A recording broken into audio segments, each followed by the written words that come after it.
between Yeah, the two. yeah. I was about to go across that fucking conference table so fucking quick. Calvin was like, no, no. And I'm saying that's the only two times I had to do that. So Yeah, yeah. yeah. I never really had to deal with that I mean, because I was only in a position where that would have even been possible for like a year and a half. right. After that, the vast majority of the employees at my What up, Biddy? The vast majority of employees at my company are women. Like the Ah, vast, yeah, vast. What yeah. up, Random? What up, McKenna? What up, Randall? McKenna? Literally Yeah, vast, that vast. Like the rental offices. that changes things. Out of all the rental offices, there might be. I'm exaggerating. The vast majority of the employees that I would have to ever come across are women Crazy. because the rental. Shut up. Well, I mean, um, but the rental offices are like 97% woman. Jeez. My office That makes sense though, downtown, because that's what I've seen in almost every rental office yeah, my space that I've office seen. downtown is like 98% woman. But he said I hit send and notification pop up at the same time. What up, What sis? up, sis? Let me see. And even in the maintenance field, where the majority are men, there's still a good 5% of them is women. Right, So, right. It's a lot of women there. A lot of yeah, women there. No, I yeah. get it.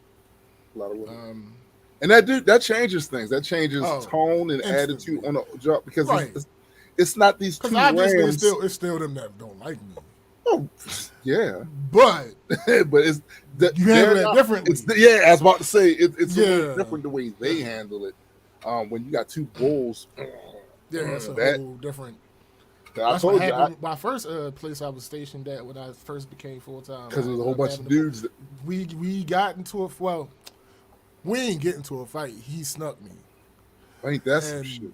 yeah, but it wasn't. It's a whole stupid story. I mean, that's how to tell it. The point is, that only happened.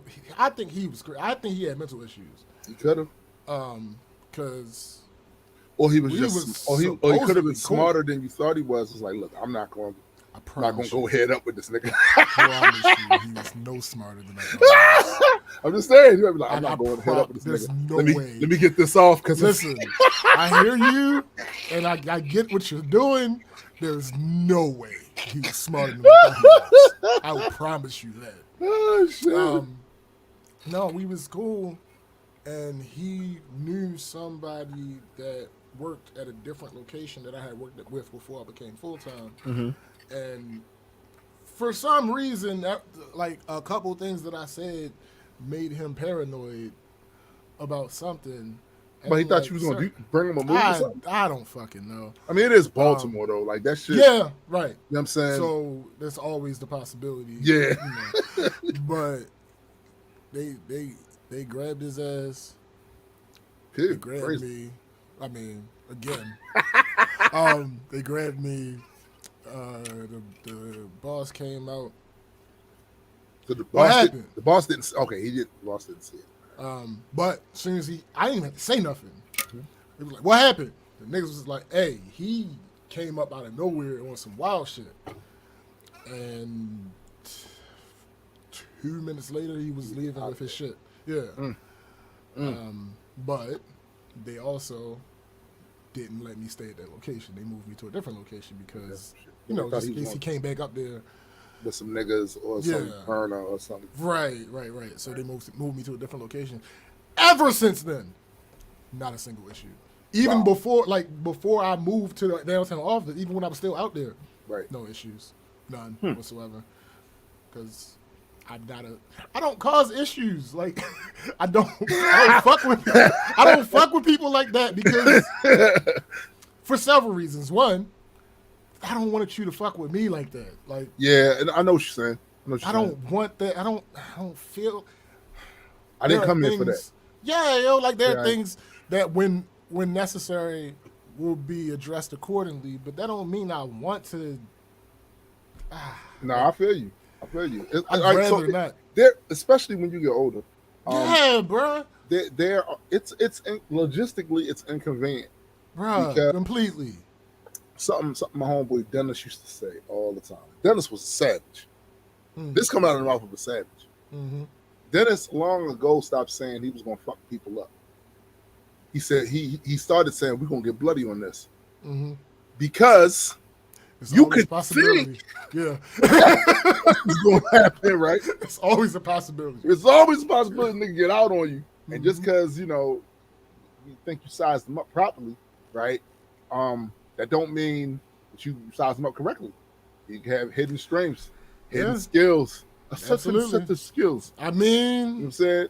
And the only thing that is he said, the only thing he know for a surety is that he's gonna bloody you. oh yeah. Yeah, I know I'm gonna bloody you, but whether I'm gonna beat you or not, that's beside the point. Because I don't care. Yeah. Like I proved my whatever the point. violation was. I made it. Here's the thing, and I learned this after.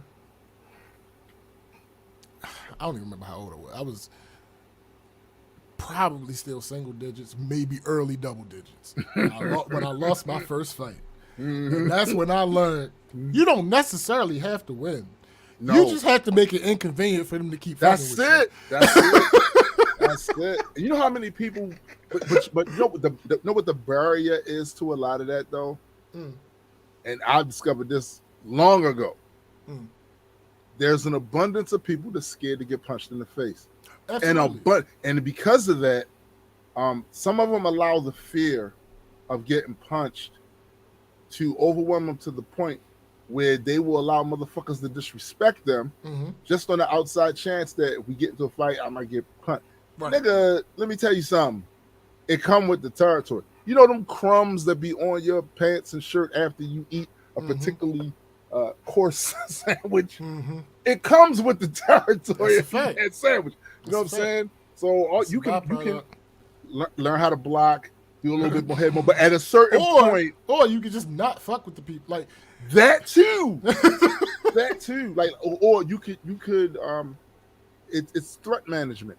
So if you see this is a situation that could create enmity between me and this person, and it could end up with us renting Stimpian all up and down this motherfucking concrete and shit, is it worth it to you at that time to do that?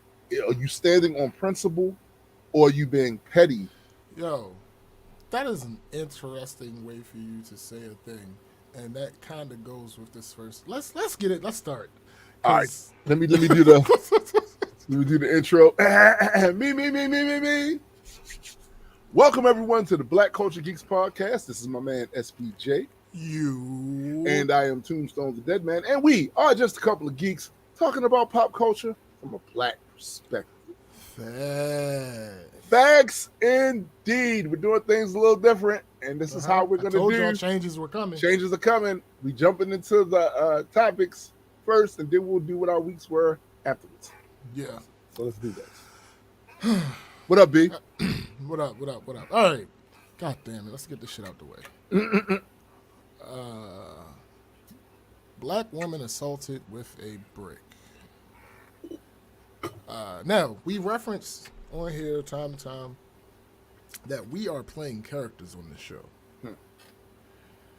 This might be the first time where for an entire topic, I will not be. Let's get the facts out of the way first. It's going to sound weird. I'll explain it as we go along. A black woman was approached by a man who asked for her number. Hold on, let me put what's the name up, because her name, I don't know what her real name is, but her TikTok name includes the name Ro. It's Ro Reports or something like that. I can't remember exactly. But yeah, she was approached by a man who asked for her number. He didn't get the response he wanted. He hit her in the side of her head with a brick. There were several black men in the vicinity. None of them did anything. These are the main points that nobody, at that point, seemed to have been disputing. That was information gathered from Ro herself through videos and a black man who said that he was one of those people that was there, standing around, not doing anything. Okay, I know you're gonna get into his testimonial of what he said happened. Yeah. Basically, he said, I'm one of the people who was out there when this happened. Yes, it happened, but she's a troublemaker and she's such and such and such and such. And everybody in our community knows that. We know her and we know the type of shit that she gets into. So we didn't do anything. And in the future, if I was in that same exact situation and she was there and she was the one in that situation, I would do the same exact thing. I wouldn't do anything. So, a lot of niggas showed their asses when this dropped. And by niggas, I mean black men.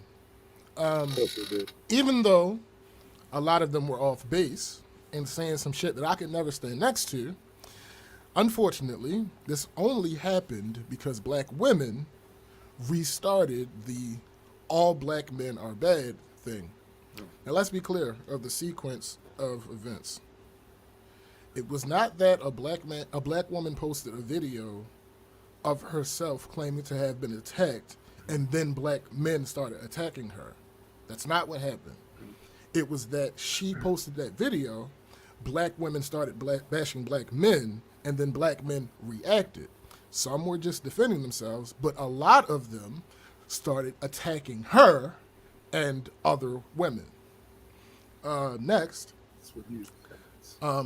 that first video she posted was of her in the hospital. The next video she posted was a video from the night of the incident. Mm-hmm. She was walking around crying and fussing with several black men who appeared to be standing around. She was complaining that she was attacked and they did nothing. They were responding with, quote, "What do you want us to do?" More on that later. And of There's course, some after disjointment with some of this. Oh, yeah. Then, after that video, more women bashed men, more men attacked women, more men defended themselves. Then, there were people trying to justify what happened to her because they came across some videos that are on her page of her slapping random white men. Now, people were calling her a troublemaker and similar things. But then, you had other people pushing back on that narrative because they had pointed out that the captions of those videos, it was two of them, I believe, the caption of both of those videos revealed that they were consensual demonstrations meant to bridge race relations or some shit like that. And that's when I decided, that's when I decided to actually devote some energy to this. Because up until this point, for a good majority of these types of stories that blow up on Twitter, I do it this way. I don't react at first. I sit back and watch what ends up coming out and what people end up saying and all. So this is when I actually decided to devote some energy. I went and found those videos, and they were indeed of what people said they were of. And they did indeed include the caption that people said that they included. But this is when I started to get skeptical about the whole thing. These videos had the smell of a grifter all over them. Because how in the world is a video of you as a black woman arguing with a white man, then slapping him across his face, and then walking a few steps away and proceeding to twerk for the camera, furthering the discussion of race relations in any meaningful, positive way? It's not. I'm not playing around with that shit. Right. No, that don't further shit. And then, so here's where the complications start coming in. The bystander who confirmed most of the above is apparently not from Houston, where it happened, and was not in Houston when it happened. He was not around for the alleged event. I now say alleged because there is audio from someone who claims to be the owner of the club where this happened, who says this incident never happened because he has cameras and security. Now, I have no way of knowing if he is actually the owner. But If he is, then his reasoning does serve to add holes to the story. It's not that such an incident couldn't take place with cameras and security around. It's that there would be more evidence. There would likely have been more of a story. Also, if this is actually the owner, it makes sense. The video that she posted when she was walking around claiming to have been attacked, and the guys were in the video asking her what she wanted them to do. That makes sense. Not because they were pieces of shit, but because they genuinely didn't know what the fuck was going on. Right. And here's the other thing. The next thing I decided to do was Google the situation. Because so often when something happens to a black person, shut up. So often what happens when a black person is in a situation like this is you don't organically come across the story. You have to search for the story, right? Yeah. At that point in time that I chose I suppose so, sis. Sis says I'm confused. The peace twerker is the same brick to the head lady? I believe so. So at the time that I looked, the only reputable site, and when I say reputable site, I don't mean CNN. No, here's the thing. I don't mean that the black sites, because I don't mean that the black sites that were reporting on this aren't reputable. What I mean is they aren't news. Right, I know. They're not news sites. So it was, like gossip sites and this type site, this type site. Yeah. But the only reputable. Got you. Okay. Reputable site that I could find that had covered this is the local Fox affiliate. In their video, definitely quotations with in their video, they were not able to confirm anything. They did an 8-minute video. This is what I found about the Fox local news stuff. Mm-hmm. That's typically the straight news. Mm-hmm. It's the cable news thing that's all absolutely. opinion, and that's what I'm saying. So they had an 8-minute video about it. They were talking about the ramifications of this alleged incident as if it were factual, but they weren't able to confirm anything. Right. They did some millennial and Gen Z bashing. Of course. I believe it was well-meaning, but it's what happened. They were bashing. Right.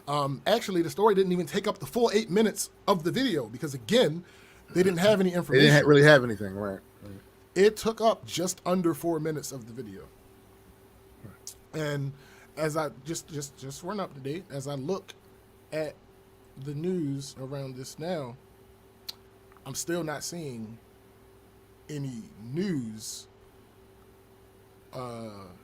sites talking about this. I see The Root, which is not a news site.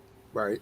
I see Yahoo, who literally copied word for word what The Root has, which is not surprising that one of these bigger sites would try to make, of course, money off of the back of black people. Of course. And so I see Gossip, Distractify, The Shade Room, Hip Hop Wired, Sports Keeta. We're talking about the story with the woman got hit in the head with a brick. It's not a news story. Yeah, because no major news story, news outlet even covered it. Something.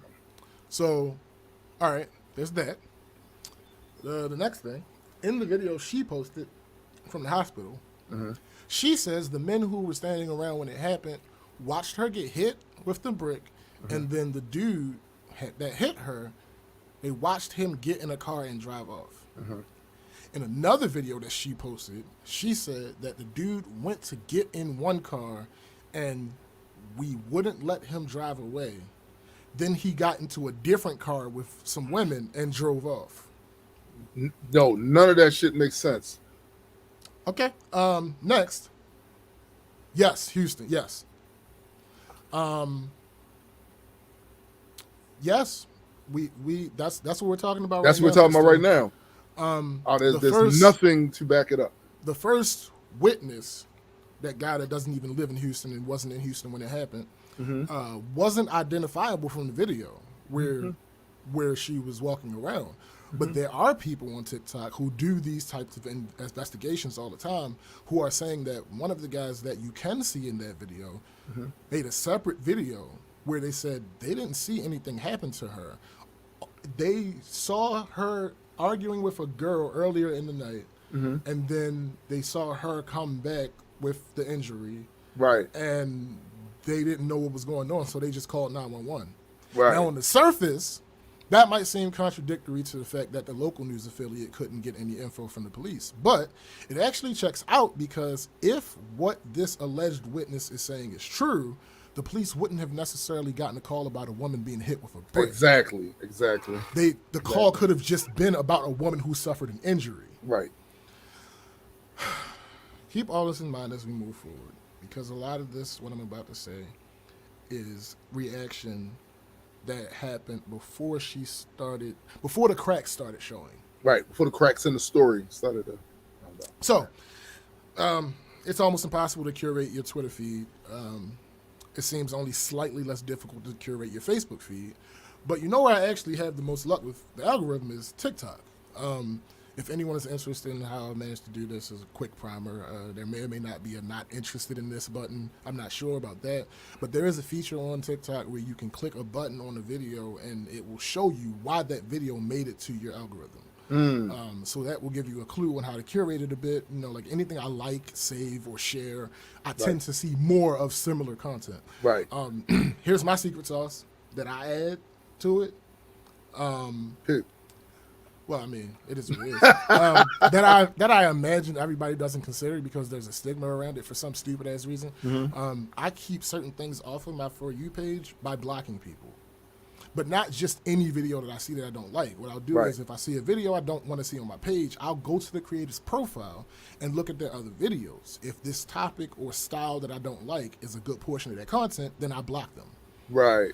And that tends to keep the stuff, you know, out of my For You page that I don't like. Right. Anyway, back to the main thing. I brought up the algorithm because I'm actually proud of my feed. It's kind of dope. I get baby videos, I get musicians, from international superstars to TikTok famous to just growing their following. I get social issues that help me come up with content for the podcast. Right. I actually have it curated in such a way that I actually see multiple sides of most issues. It's not an echo chamber in any way, shape, or form. Right. So let's go down this rabbit hole. It's going to get a bit uncomfortable, but I feel like this type of conversation is necessary. Listen. Hit dog's gonna holler. I mean, it is what it is. Here are a bunch of talking points that came out of this situation. I've selected a few videos, and I'm not going to play them, but I extracted the points from each of them, and we'll address the points.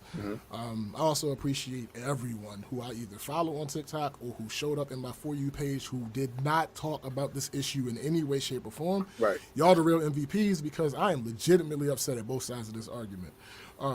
Some because they're just talking shit out their asses. Some because they argue terribly. Somebody said that if your argument is there is the danger in protecting someone from a man, then y'all admit that men are dangerous, and they presented that as a gotcha. No shit. That's the point that we're making. Men are dangerous. That's what what are you that saying? means. Yeah, like yeah. So I'm gonna read through these. Let's go. Before I get to the videos, I feel the responsibility to make two things clear. Number one, I do not condone, nor do I think any woman deserves to be assaulted simply because she didn't give a man what he wanted. At all. Unequivocal. Yeah, Number two, at all. Number two, I do not agree with there being a group of any type of human being around and not doing anything Not even calling but the police. sitting around for the entirety of Right. the situation. Right. You Now, didn't even call the police on me. understand that I chose my words very carefully for that Right. second point. Also understand that I am going to say things that enforce those two statements, and I am likely going to say things that might seem to contradict either of those statements. Now, These caveats are hilarious. bruh, because I'm not dealing. Anyway, with these videos, I'll give necessary context and then I'll give the points. Video 1. Either way, it don't matter because if somebody wants to just clip the part they want and say, he said, It's just right. Video 1 is a stitch where the woman is responding to a video where another woman says, and I quote, "This woman got hit in the face with a brick and not one man stood up." This is the response to that. Nope, because they don't owe that to you. You think they do because since they are a man, they're supposed to protect random strangers. They tried that, and in return, they got lawsuits. They got told to mind their business. They saw the woman stay with or go back to that man. You randomly dog men out and are mean to them. You're mean to women, too. She didn't deserve to get hit, but she shouldn't expect random strangers to help. Now, what up? Now, this is the gist of this one. She started getting a bit OD with the defending men against women thing, so I stopped listening. But that's that one. All right, video 2. And it is a woman referencing a video that someone stitched of her. Her first words in this video is, "Y'all males piss me off so bad." It then cuts to a clip that she is referencing. In her original clip, she is recapping the story. It then cuts to a man who stitched her original video. He says, "I would have to see the video to get a full assessment, but a lot of the time, us as a people don't know when to chill. As a man, it depends on where you live. I live in a state where you can't defend yourself. I have a wife and kids. I would probably end up in jail." Skipping forward, he goes on to say, "She should have ran when she saw the brick, and if you are out there going back and forth with him as if you can defend yourself, I'm going to mind my business." Now, the woman that is stitching him says, "Y'all love to bring up the wife and kids y'all are leaving behind when 9 times out of 10, y'all aren't treating them right in the home." Crazy. It's crazy how in this story you found a way to blame his behavior on what she probably didn't do. Talking about why didn't she call 911? Why didn't anyone standing out there do that instead? They actually did, comes to find out. Yeah, come to find out they actually called 911. Y'all don't care about our safety and y'all don't care about our protection. Okay. Video 3 is a woman. She's not saying anything. She's silent duetting a man speaking on this. Her video has the words, "I stand with you black kings, let this man cook." Excuse me, that's Kangs. Whatever. No, not him. No, not him. He doesn't fit that. He doesn't fit that. Okay. His points. Women created this bid, and it's a direct product of how black women treat black men. Talk about how much they hate men and don't need men, then turn around and expect men to save you. Why would I jump in a street fight for someone who hates me? When it comes to what y'all wear and when you come out of the house or giving us respect, the response is black men don't owe y'all nothing. Black women don't owe y'all nothing. But the second you realize you actually need help from a black man, we're expected to just jump. Now, I included these points That because... toxic. Listen. I included these points because they at least have room for conversation. He said a bunch of other dumb shit in this video with absolutely zero merit, so I left all of that out. Shit like he got where the incident happened wrong. For some reason, he thought it happened in another country. He also had this dumbass part about he doesn't talk shit about the military because if some shit went down, we would need them. That doesn't equate because that's their literal purpose of existence, and they get paid for that. Yes, job. Okay. All right, so here's the thing. There is, it is so apparent that there is a moral decline in this country. Now, I am not one of those people that's part of the moral majority, moral minority, whatever. I'm talking about the things that's necessary for a society, which is just another word for community, to be able to exist. This incident, first of all, there are groups of people out there who have a cottage industry when it comes to titillating, agitating, and sparking up this shit. And typically they doing this for their own self-aggrandizement. They're doing this for them to get money off of it. She put out a GoFundMe that earned upwards of $30,000. That sort of shit. The one thing, though, that is productive that comes out of these scumbags doing this shit just to get us at each other's necks is you start to see where the seams of society are coming apart.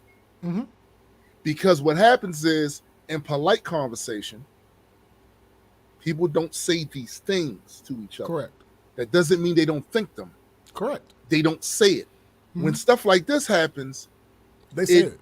They say it because they feel like the incident gives them license to now say this. Because this one group said this, so now they get to say this. And it's very revealing when you step back and do what SPJ did, looking to see how both sides of this actually came about and what sparked different things. There's multiple conversations to be had with this.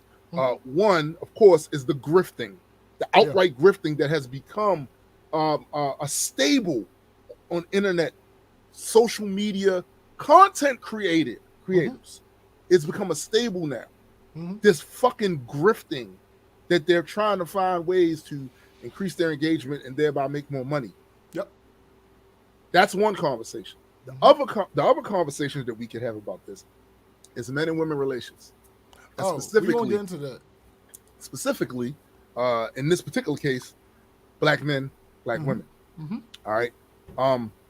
Just so people realize, when you look at the stats about not just domestic abuse, but abuse of any kind, fraudulent claims are only about between 8 and 10%. Right. Which means the vast majority of them were proved to have happened. That has a lot to do with why people are readily believed. Because if the vast majority of it has been proven not to be fraudulent, it's like 8 to 10% that's fraudulent. People are going to naturally assume, oh, this is what happened. And this is where they get you.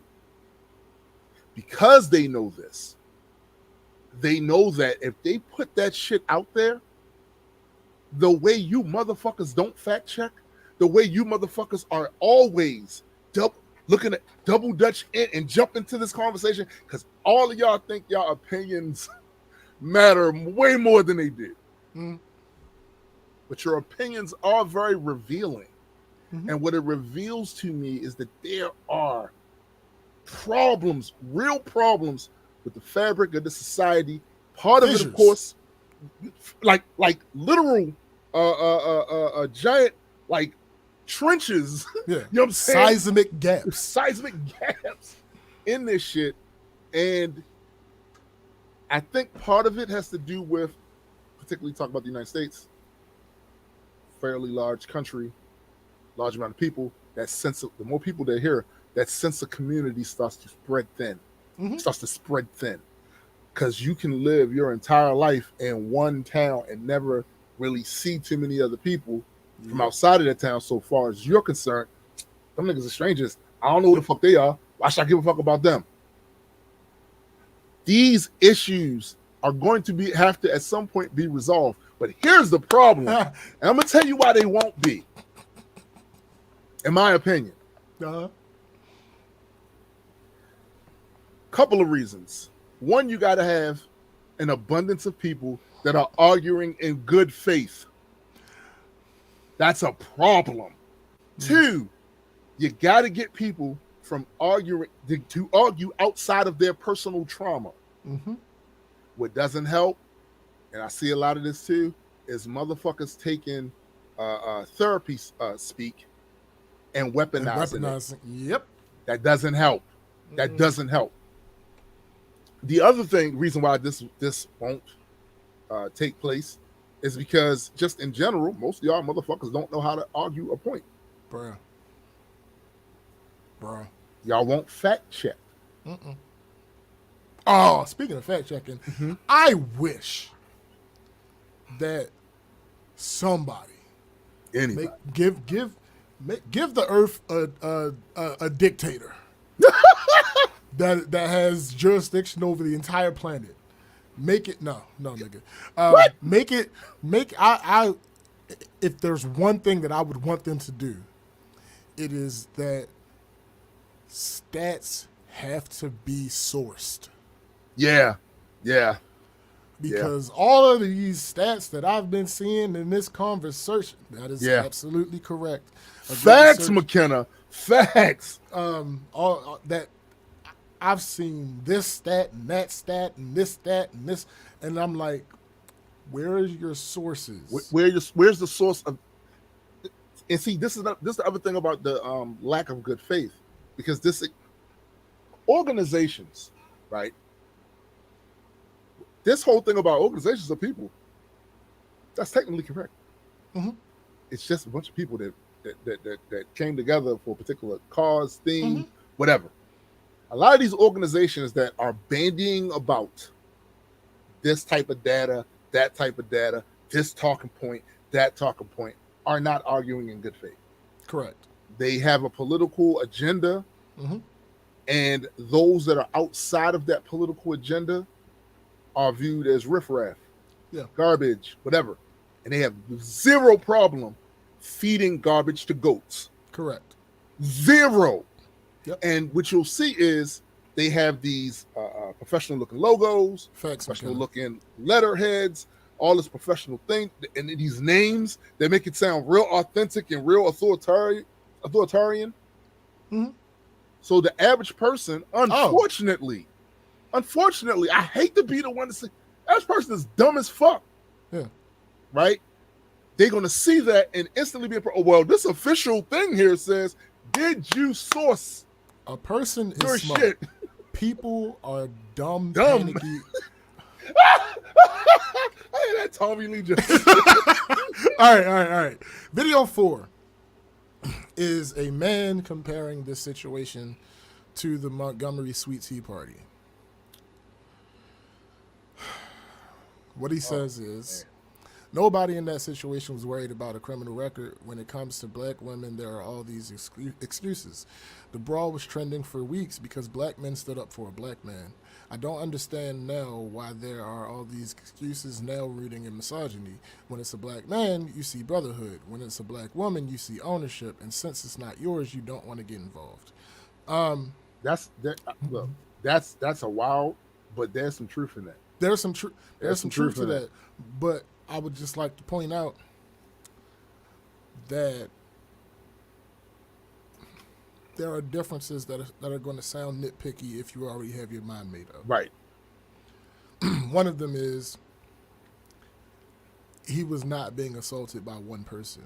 He was being assaulted by multiple people. And I would argue, had that first fight took place without the rest of them jumping in it, it may not have. No one else would have.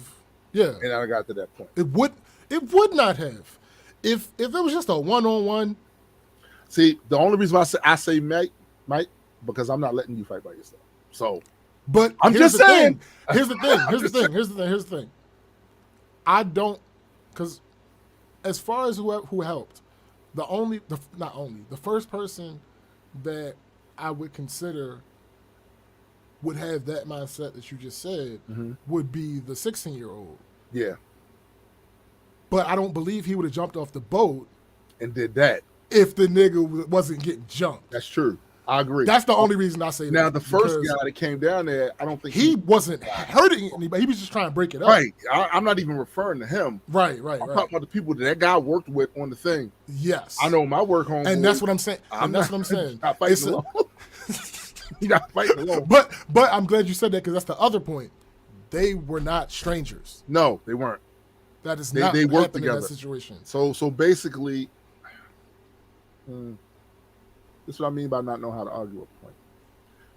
About not being able to suss out the differences. Yeah. in this comparison that you're making Mm-hmm. and how they fly directly in opposition Yep. to the point you're trying to make. Right. Okay. Video 5 is a woman. She says, What up, Joe? Let me clarify. What up? She says, let me clarify.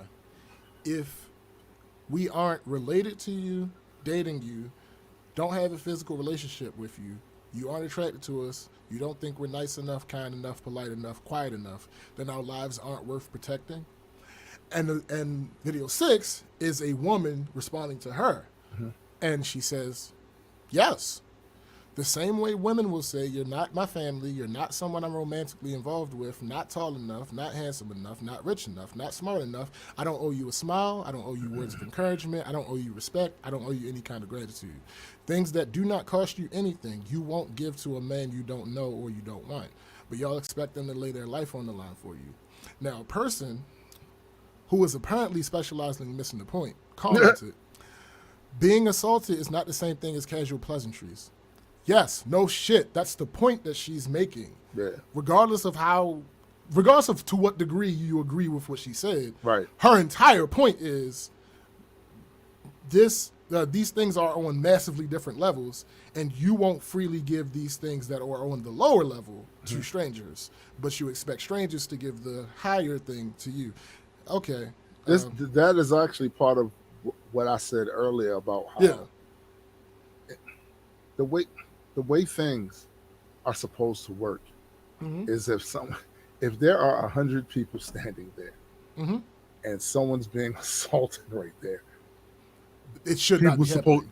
It should not be happening. Yeah. But now, because of how frayed our bonds of affection are to each other, our form of the way we see community now, because that's that way now, there are a million reasons why you should not be that act like a community. Yep. There are a million reasons now. That's another reason why it's not going to get fixed. It's not going to get fixed. Nah. Video 7 is a woman responding to a comment. The comment says, respectfully, would you want your brother, father, husband, or son to lose his life protecting her? The woman says, my brother is gay, and they don't go for violence against women. Number one, that's cap. That's cap. That you being gay, you being a gay man does not mean no. Yeah, like no. Anyway, my brother is gay, and they don't go for violence against women. So the only question would be how much is the bail money. So I can't relate to that.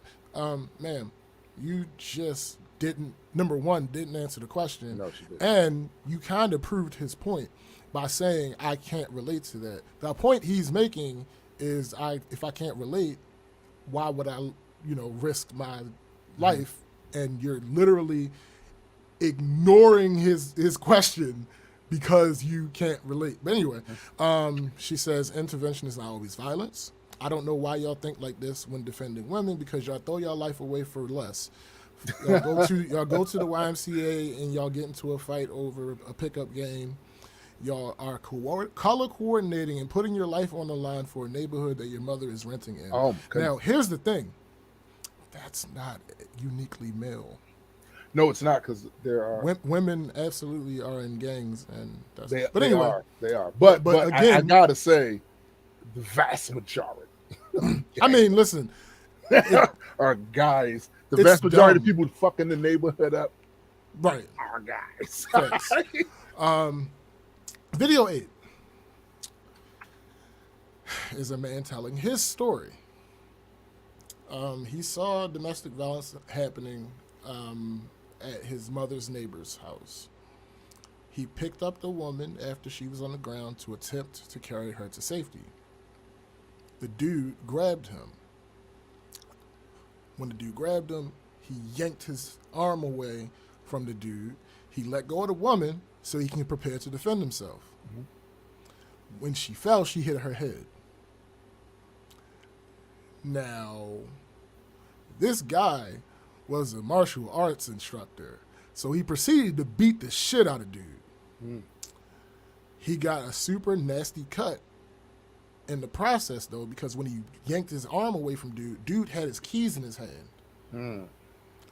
He almost bled out. Jeez. He went to the hospital. Next time he went to his mother's house, there was a warrant out for his arrest. He got arrested.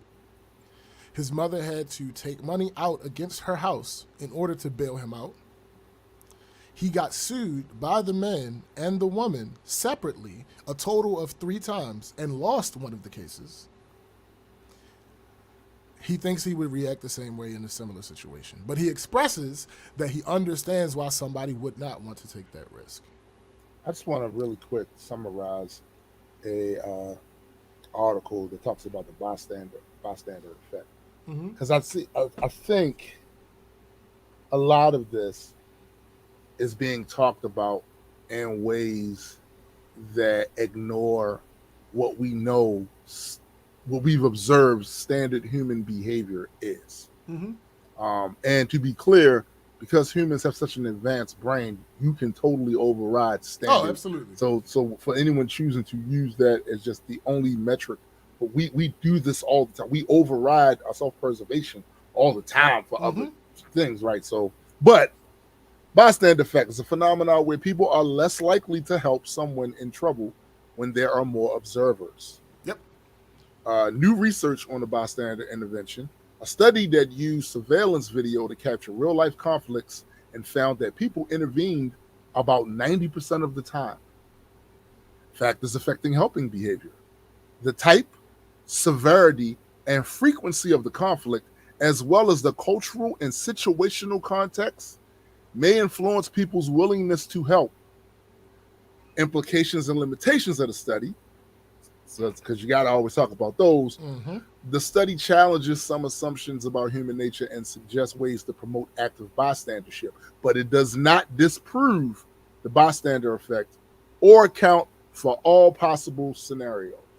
Correct. I think that's an important data point to slide in here, because some of the stuff is being mixed in with racial politics,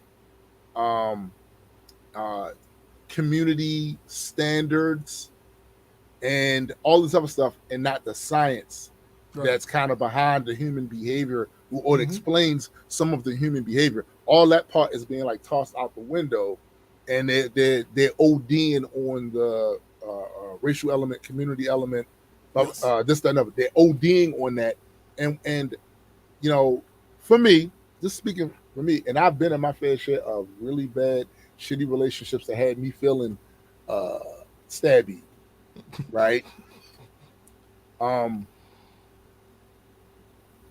I think that the conversation, the way it's being had in social media by these content creators, is not helpful at all. No shit. At all. And I think it goes a long way to making those relations worse. Absolutely.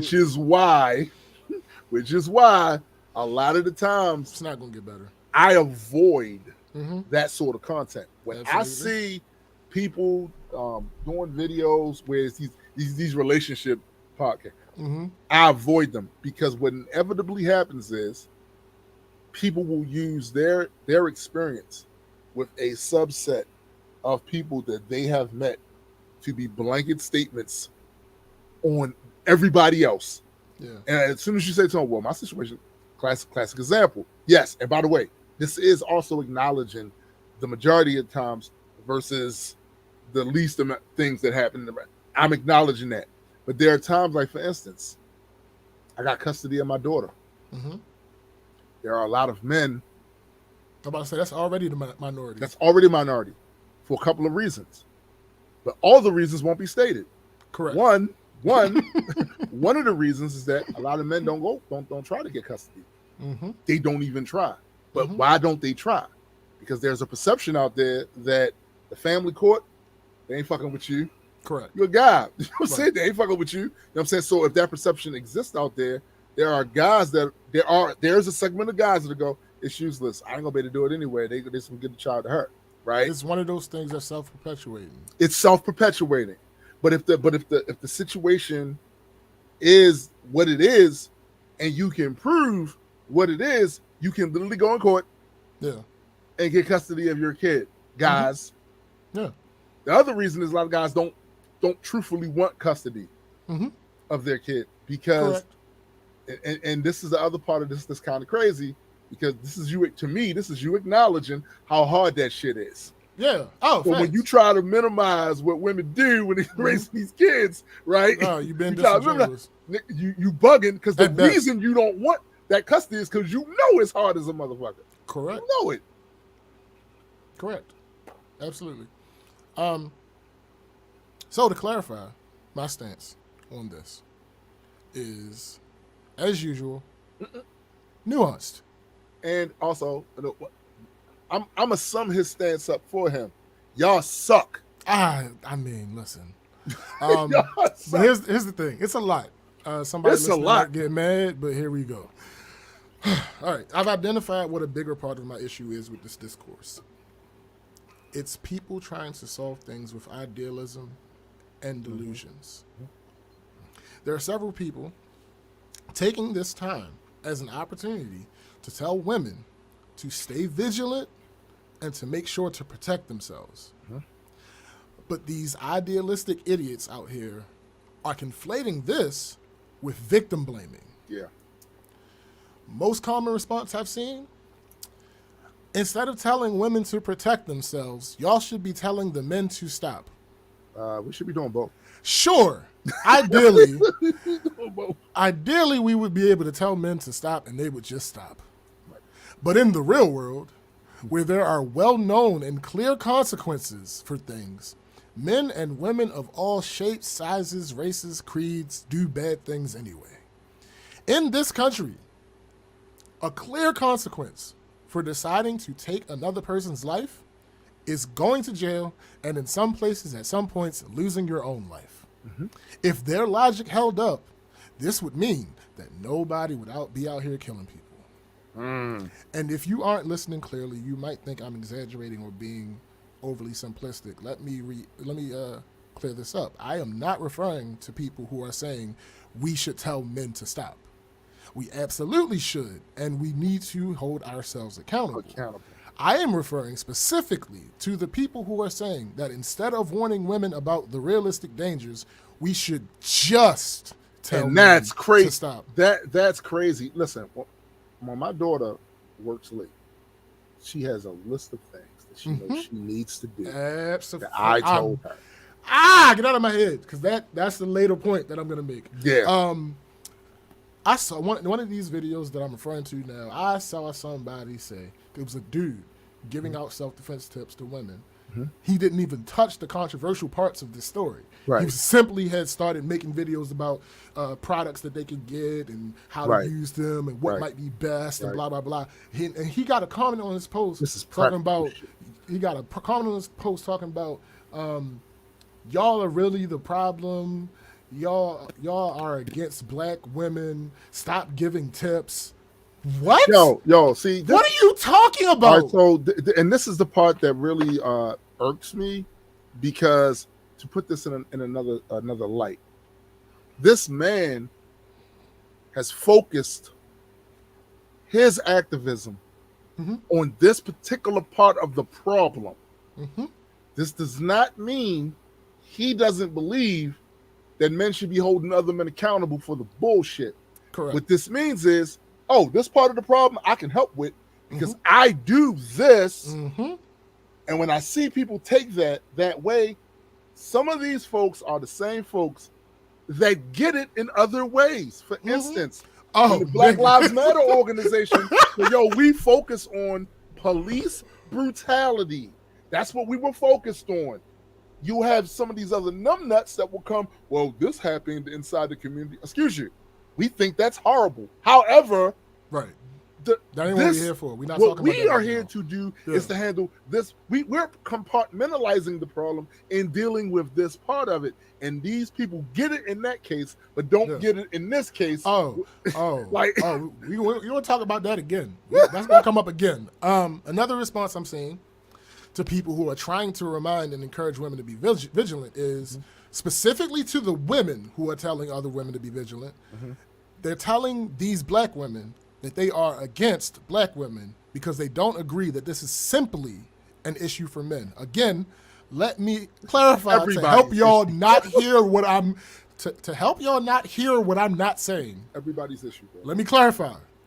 Women being attacked by men is not the fault of the woman in any way, shape, or form unless a specific woman did something specific to a specific man that warrants an equal response. Allow me to give you an analogy. Racism is a problem.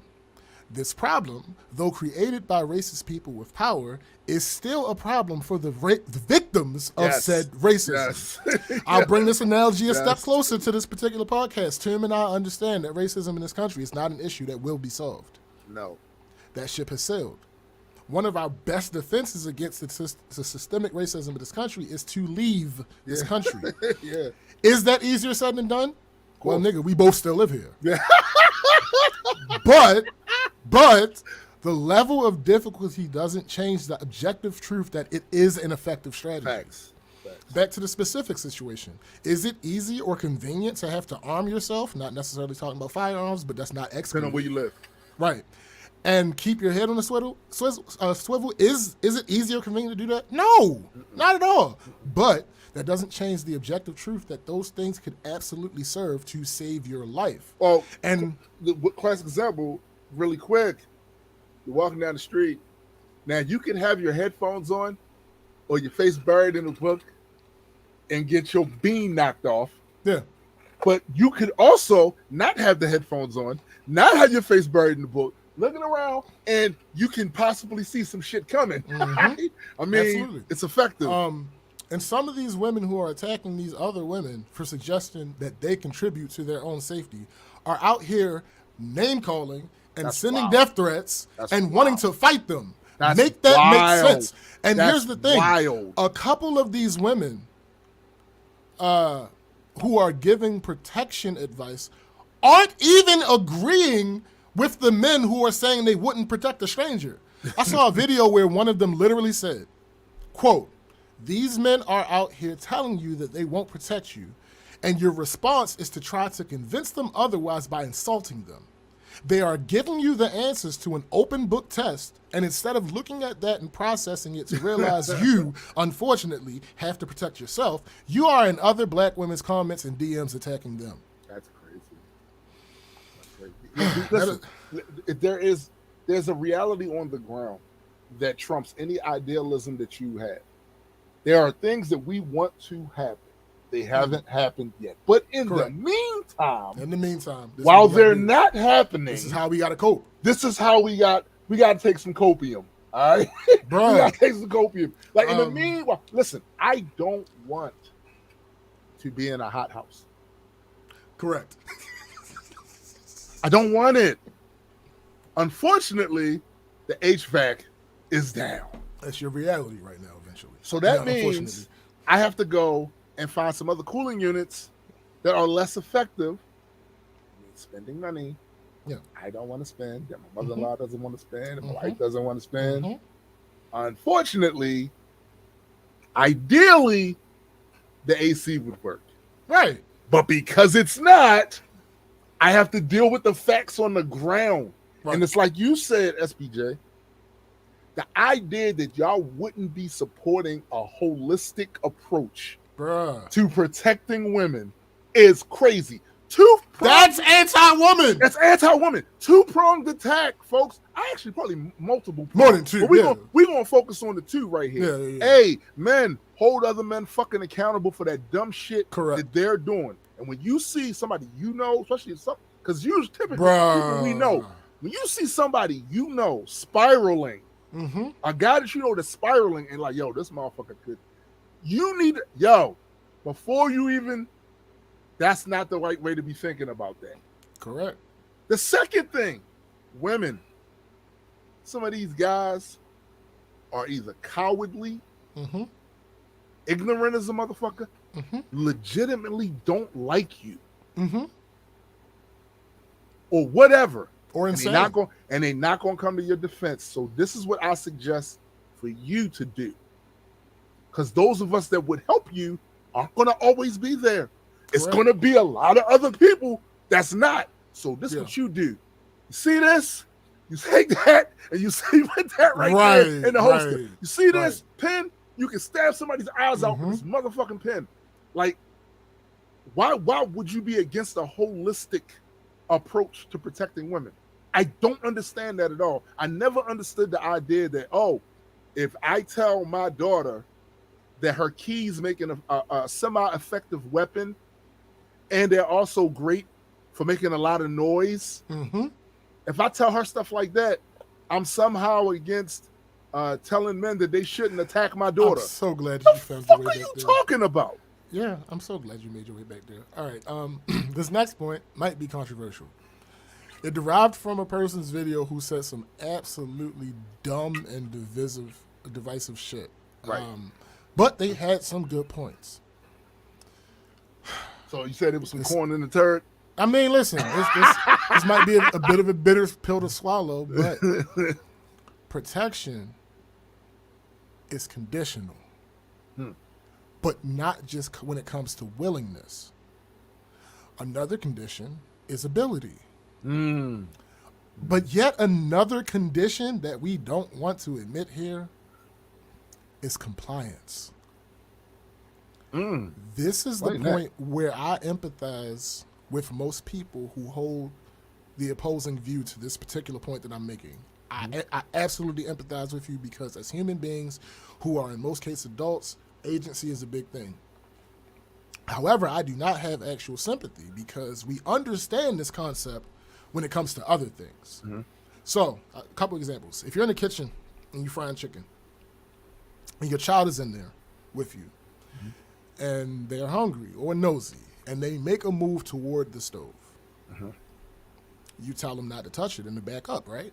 Right. Was that the only way to protect them in that moment? No.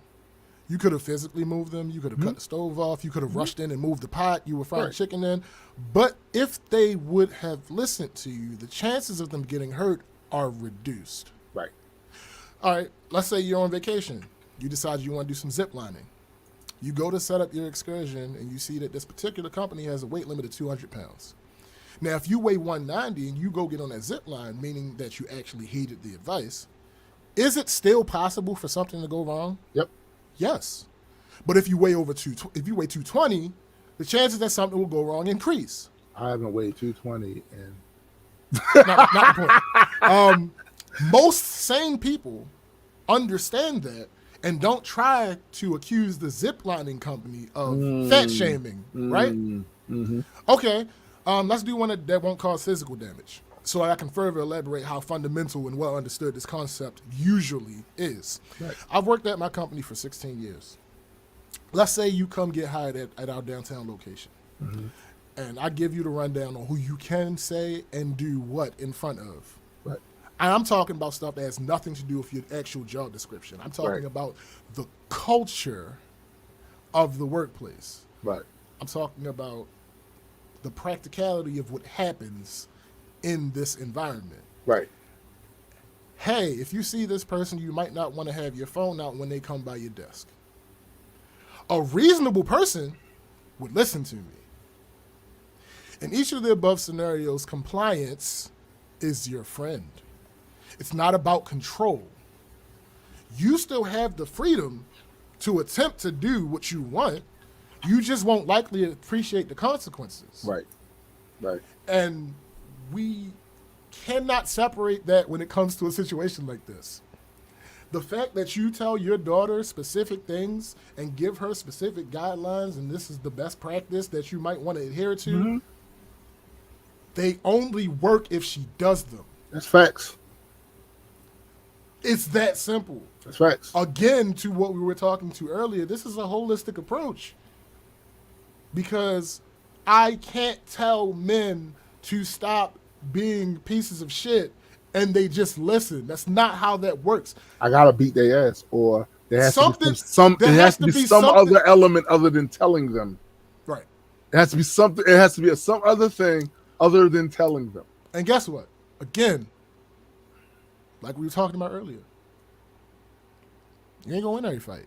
So even if you go into a situation where you try to whip their ass, you might lose out. And guess what? They still gonna do the shit that they've been on. Yeah. So like, All right. Anyway, So it don't make it. So it doesn't make sense to not teach women to defend themselves. No, it does not make sense for them. It makes zero sense to do that. Yeah, correct. Next, there are very few scenarios, very, very, very few, where I condone a man putting his hands on a woman. This is absolutely not one of them. If she did indeed make this up, which it's looking like she only made it up. stopping short of saying, yeah, it's looking like she made it up. She's a piece of shit. Yeah, It's that point blank. There's no, it's nothing there's you no can. ifs, ands, buts. Yeah, no. Especially for all the havoc that it's that's my next point. Let me reiterate that the vast majority of this discourse makes me fucking sick. Now here's the thing. I know what we said so far, and I know this might be the part where some people start to feel like I'm contradicting myself, but just hear me out. We are all hypocrites. Everybody's a hypocrite. None of us would actually want our people to risk their lives over a stranger. None of us would actually want that. No. At the same time, all of us would absolutely want there to be a good Samaritan around if our loved ones were in this situation. Hypocrites. Both things are true. But thinking both things and feeling can't happen. Right. Both thinking and feeling this way does not mean something is wrong with you. Right. But also, if you answered any other way to those two points, I can't really take you seriously on this matter because you're telling me that you would prefer that your loved one be a martyr than to be healthy and free. You would not prefer that. You would not prefer that. But let me just add this. It's not a counterpoint to what you're saying, but it is also it's a definition. Mm-hmm. Bravery is not the absence of you fear. not being scared. Right. It's not. It's not. Bravery is you doing in spite of the fear. You're not letting the fear stop you from doing what you think is the right thing to do. So it's completely normal for humans to be hypocritical on this because we have our personal connection to our family and friends that we don't want severed prematurely or even on time appropriately. Yeah. We don't know what I'm saying? Like we don't want it, we don't want that severed. And we know, like, I don't want, as an example, I don't want SPJ to have to go out here and grab somebody around their motherfucking neck. I'm gonna get to that some too. shit. I don't want him to have to do that, right? And if he gets in trouble or if he gets hurt, I'm gonna be upset that he had to do that. But guess what? If he survives, get out of my fucking head. I'm gonna big him up. Like, look, my nigga, you know what I'm saying? Get out of my goddamn head. And if he dies, well, it's gonna be some other shit that's gonna happen. Well, but I'm going to remember, he was one of them. You know what I'm saying? Now, this particular this is the long part. All of this is connected to this point that we're making now. Standing by and doing absolutely nothing is 1,000% unacceptable in my book. There are things you can do that lower the risk to your life, but intervening in any way means the risk will never be zero. Exactly. If you call the police, there's literally somebody can say, "Oh, they called the police on me. I'm gonna get them," or send their folks at you. Correct. Yeah. Anybody whose response to why the men stood there and didn't help, which again is fallacious, but it's what it seemed to be. Anybody whose response to why the men stood there and didn't help is that she had a female friend with her too who didn't help either. I can't take you seriously. I can't take that seriously. I can't take you seriously. The exception being if you're responding to the accusation that they didn't call the police. Okay, cool. Yes, she could have done yes. it. Yes, she could have called the police, right? But otherwise, I can't take you seriously. Now here's we about to get into the shits here. If I am thinking in the moment, I will not be putting my life on the line for a stranger. Unfortunately, I'm likely to not be thinking in the moment because my default when I see a victim is positive whataboutism, i.e., this could be my sister, this could be my mother, this could be my grandmother. Okay, so does that make me stupid in my eyes? Kinda. I'm not gonna. Yeah, kinda. The reason I say this is because it's easy to say what you'll do in a hypothetical situation. But when the situation occurs, we'll see what's up with that. Bruh, in the times that I've seen women, specifically black women, in trouble, I've made moves to step in. That time I told you about the horrible car crash that I saw and I assisted with because I saw that it was a black woman that was... The shit that happened at the karaoke bar. Bruh, the multiple times I've been in karaoke Yeah. I told y'all about. Now, I've never ended up having to actually fight, but one or two of those situations did get physical. Right. Now, the most extreme scenario of me helping somebody, though, was a woman that I knew personally. Her baby father was abusive. She told me it was never physically, but he did threaten her. Me and Fab literally got her out of that situation, and she started staying with us. Right. Now, I would like to think that I would think about my loved ones in those situations because I can unequivocally say that beyond a shadow of a doubt, I care infinitely more about my people than I do about a stranger. But my reality has been that I intervene. The opposite scenario is also true, where there are people who talk about how much they would do in that situation. But don't do a motherfucking thing. But let me be fair. Let me be fair. But might have their loved ones flash in their mind in that moment. Of course. Or they might just get scared. Or whatever the case may be. Or they think they can't beat them. Right. Whatever the case may be. Right. To present any idea as if a woman deserves something like this is wild out of pocket to me. But also, because all of these are contradictory if you don't think a little bit further. Right. To present any idea as if a woman deserves something like this is wild out of pocket to me. But also, at the same time, if I know you egged the situation on and you ain't my people, I'm not risking my life for you. Now, for the ones shaming people on either side of this who are arguing in good faith, you sound dumb as fuck. Also, there are things that are unwritten or unsaid for a reason. Do I think that there is any morality to the idea that if a person needs help, you should help them? Of course. Yeah. What? That's like basic morality. Do I also think that it's wild as hell for you to demand that from a stranger? Yes, I do. I would say rather even than demand, expect. Sure. Yeah. I mean, I just wanted to go as extreme as I. No, I feel you. If Tim, Addie, Fad, etc. were in that type of situation and there was enough actual time to huddle and talk about it, I would always tell them to be safe. I trust them enough to assess what that means given the situation. Right. Yes, they have people who depend on them, but they are my big brothers. Right. Ain't much I can do but try to logic with these niggas. Now, that ain't for lack of trying. All these people are men who I've absolutely checked for referring to women as bitches before. Right. Facts. But at the end of the day, they my big brothers. Like I can't. Right. But if I'm talking to Aaron, for those who don't know, Aaron is my little cousin who I helped raise. I'm going to tell him to go home to his wife and kids, and I'm not going to have a second thought about it. Of course you're not. Not a single one. Not. If I have a son, or if I'm talking to one of my godsons, I'm preemptively telling them to make sure they make it home. Right. And here's the thing.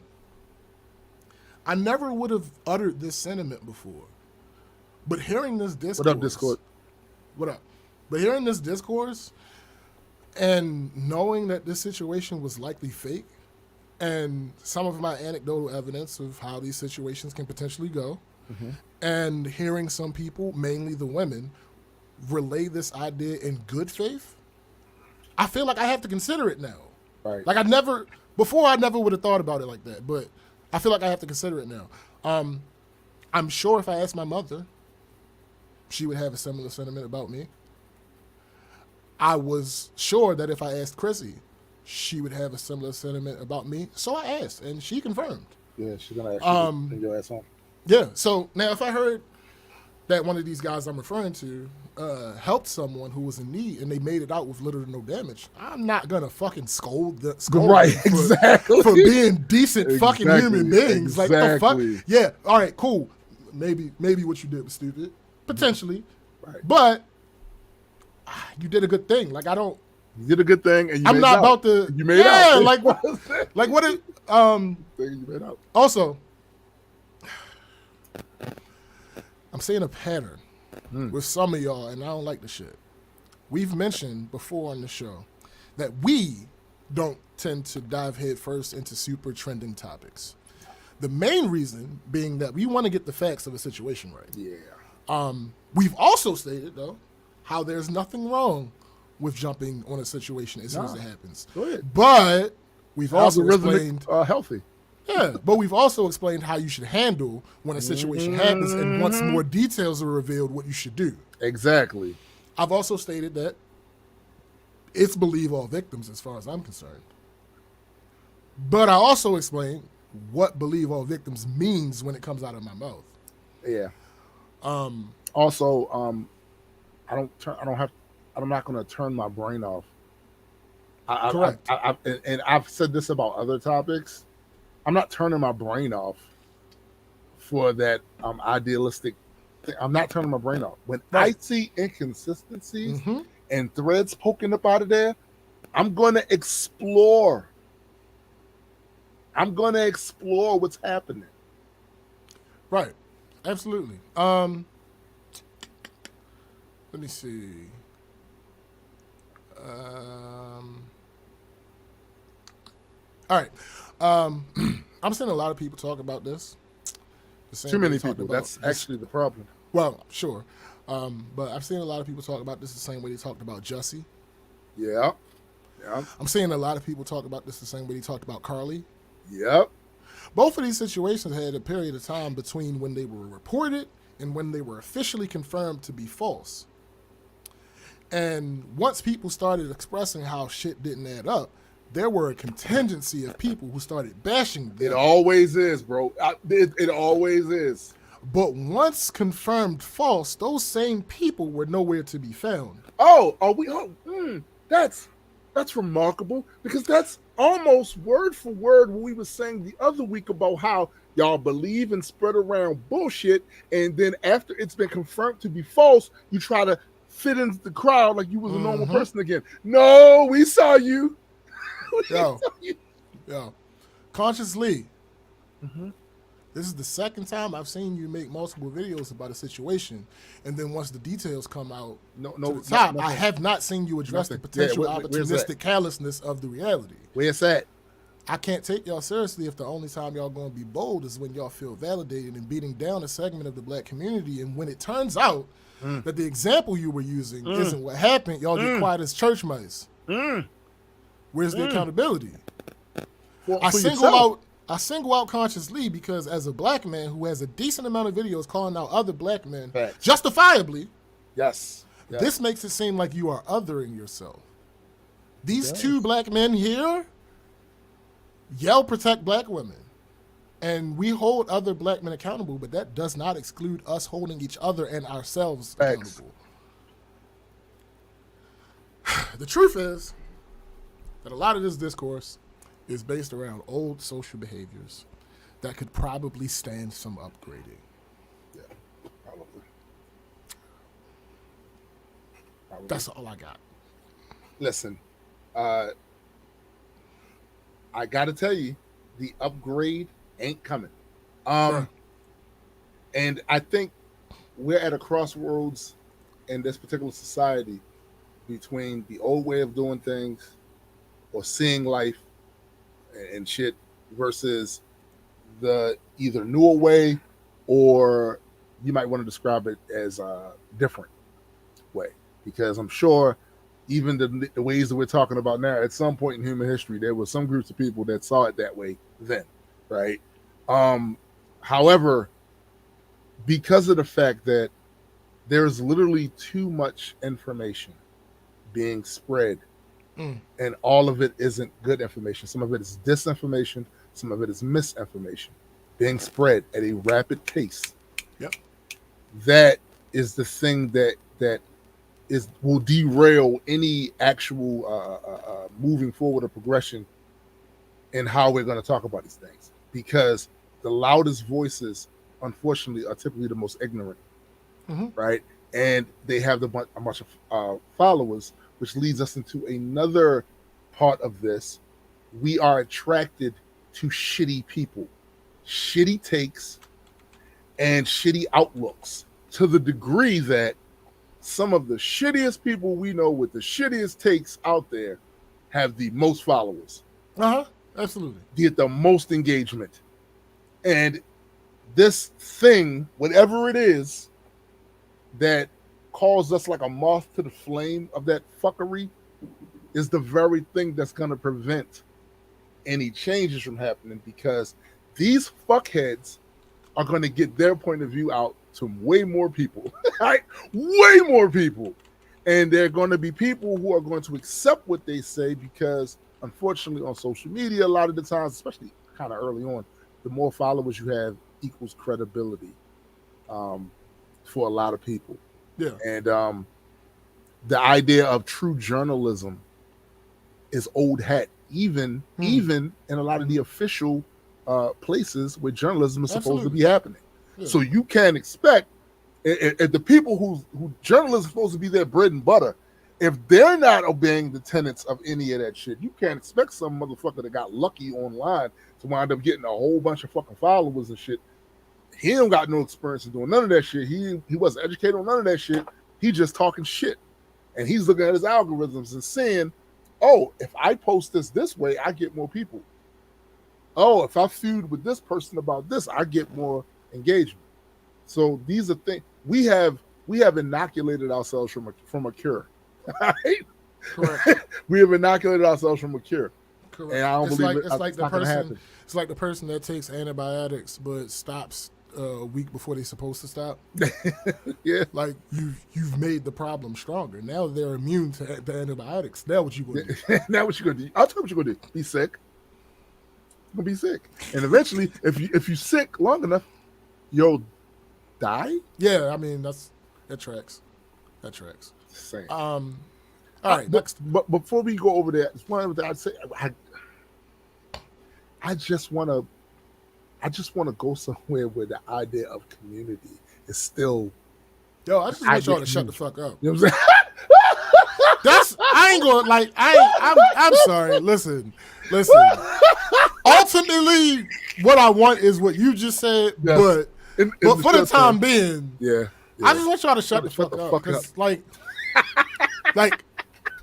there were a lot of good points. I'm not trying to act like there were no good points in this discourse, but the vast majority of the good points are washed out. Yeah. By this dumb shit. Like for instance, and that's the thing. Like we can't keep treating things like they're binary. Right. That's not how life generally works. Right. Like when the dude says that women created this bed that they now have to lie in by always talking about how trash men are. Is that how that should happen? No. Does that mean they created it? No. But does it make it better? Absolutely not. No. Because if you have people listening to people talking shit about them, a good portion of them are going to respond negatively to that. Yeah, but the thing that's I find crazy about that's why that's a crazy bar. How these guys can't see that on the other end.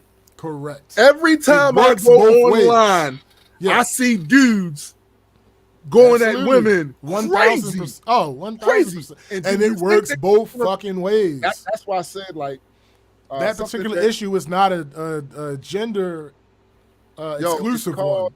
A lot of times. What you wind up witnessing is the hate that hate produced. Like, all right, go. If there is a certain situation that happens to a more powerful group, visits upon I'm glad you said that. I forgot all about that. Go ahead. Like if you are the more powerful group and you visit upon the less powerful group, all kinds of evils, ills, whatever, that's a form of hate. Mm-hmm. If these people who had to experience the ills, bad treatment, all of the shit, start to hate you back. These are not equivalent hates. Yeah, correct. These are not equivalent hates. Nope. I meant to bring that up. So,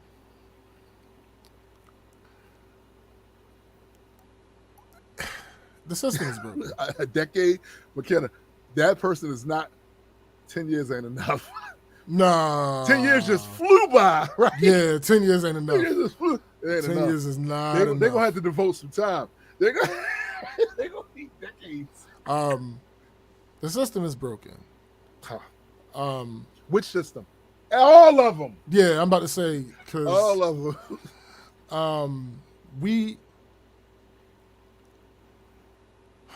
Unfortunately, the way it's a saying, shit rolls downhill. It does. Unfortunately, when you have a ruling class,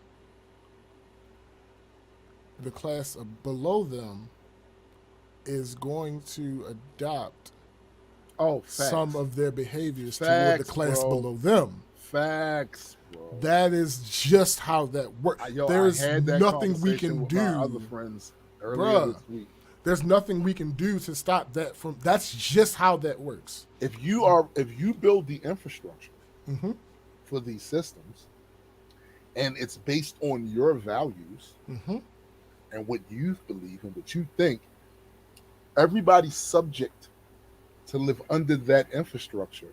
Yeah, is going to take and adopt portions of that thinking, particularly if they are people that were just born into that system. Correct. Like the ones that may have been before the system when it was just put in place may have their grievances with them. This is bullshit.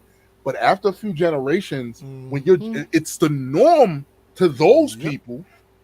So that's just how that works. And unfortunately, even though it's weird because of intersectionality, generally that's how overly, because I hate when black people in this country act like the only people in this country are black people and white people.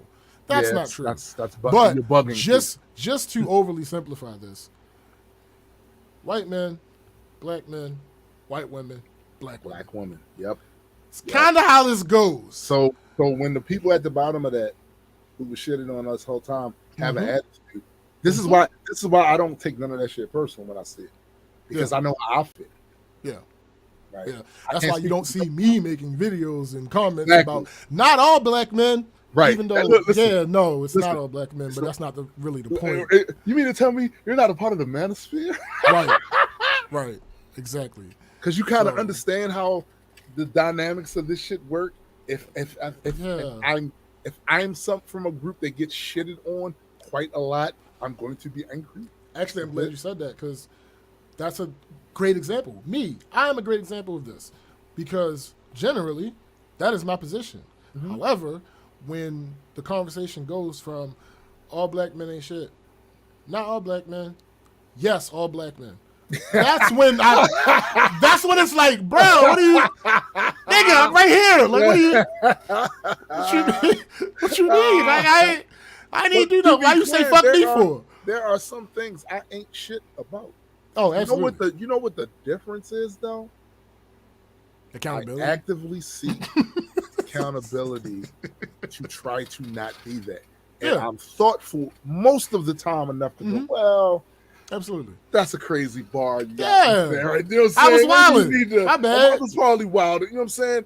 I think if we had more of that, more of people willing to critique themselves, their own behaviors, and look at themselves in a critical light when it's warranted, at the very least, these conversations will come from a better place. But that's not going to happen. So, basically, all of this is going to end in tears. Sorry, if you came here for a solution at the end of it, I'm not the smartest person in the world, but even though there's a lot of people out there that are very intelligent, and they still ain't come up with it. That's right. Yeah. You know what I'm saying? No, I gotta correct you though. You said it was going to all end in tears. That's not quite true. Oh, damn. It's all going to end in bullet holes and bloodstains. Speaking of which, always assume there's music. Always assume that there's music. All right, let's go to this next topic, because I'm ready to not be quite as upset as I was. Bad Boys for Life.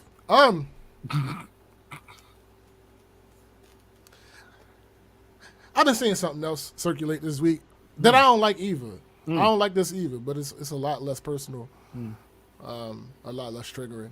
Yes. It's just like, what the fuck? Do y'all not remember? Like, what? Anyway, Sean, Diddy, Puffy, Love, Combs, gives Bad Boy Artists Publishing back after 2 decades. Mr. Fuck your publishing. now, my problem it's one of you. with this headline and how I've seen people on social media treat this headline is they are reacting as if, oh my God, Puffy's such a great person for giving these people. Y'all gotta chill. Y'all gotta chill. Y'all wildin'. Read the whole headline. After 2 decades. Y'all gotta chill. Y'all really gotta chill. Let me read the article before I say what I'm yeah, about to say. yeah, Sean Diddy Combs is repaying the artist that helped make him into the mogul he is today. Combs is reassigning publishing rights to singers and rappers that were signed to his Bad Boy label he launched in 1993. The process was about a year and a half in the making, as reported by Billboard. The outlet also said Combs didn't move forward with acquisition offers for the entire Bad Boy catalog because of the reassignment deal he made with the artists, to which most of the roster had already agreed to terms on. Let me put a break in here. One of the things I was saying, one of the ways I was seeing it phrased is Diddy turns down hundreds of millions of dollars in order to give Bad Boy artists their publishing, which is... Anyway, I'm going to talk about that at this article. Okay. According to Billboard, Faith Evans, Mace, and the estate of Biggie Smalls are among some of the parties taking part in the deal. This follows an explosive claim in 2020 made by Mace, in which he says he made Combs about $2 million offer to regain ownership of publishing rights. The offer was not accepted. Your past business practices knowingly has continued purposely starve your artists and been extremely unfair to the very same artists that helped you obtain that Icon Award on the iconic Bad Boy label, Mace wrote in an Instagram post that he later deleted. He added, for example, you still got my publishing from 24 years ago in which you gave me $20K. Which makes me never want to work with you, as any artist wouldn't. This is not black excellence at all. This is... No, the rest of this isn't important because fuck Diddy. Now, I got to say something about that too for a second about the business. So, Diddy is garbage when on this particular subject because at the time he started, this was what record companies did. Yeah. He learned up in that system to do that. And even when because that would have been, that alone would have been the reasoning. However, over the course of these many years, there have been clearly philosophies that have changed on how to treat. I'm a little confused as to why it says 2 decades, because Bad Boy started 30 years ago. Yeah, I don't know what that's about either. But the thing is, he may have been educated in that field to do it that way, but there's been plenty of opportunities in between this period of time for him to see it. The conversation is out there about how drastically predatory and unfair a lot of this shit is. Absolutely. And he made no efforts, none, in all of that time, correct, to correct his course after he had made all this money already. Yo, but here's the thing. That last statement about after he had made all this money, that sounds like it should be the punchline. It's not. The punchline is Christopher Wallace died. Yeah, he did. Christopher Wallace died. And he died in the 90s. Yeah. Why is it that you still have his publishing? Yeah. I can't. A couple. Don't years think you ago, got a kid? Yes. A couple years ago. Why you still got that man publishing? A couple years ago, Mark Curry is one of the former Bad Boy artists. Made a video. And he put it on social media. Yep. Absolutely. He made a video a couple years ago pleading with Diddy. I remember that. Yo, I remember that. Is in some trouble. He needs you. I remember that. We supposed to be boys. We got to be there for our mans. Blah, blah, this, blah, blah. Black Rob died. Yeah. Yes, I remember that. Without getting his money. Yeah. No. Here's the I'm thing. not celebrating this motherfucker. I refuse to celebrate. And this is the part that bothers me about that whole mindset. Because we see that permeated in other parts of the culture too. So you did the wrong thing for how long? Bruh. And then after all that damage, after all that fuckery, you do a half measure of something.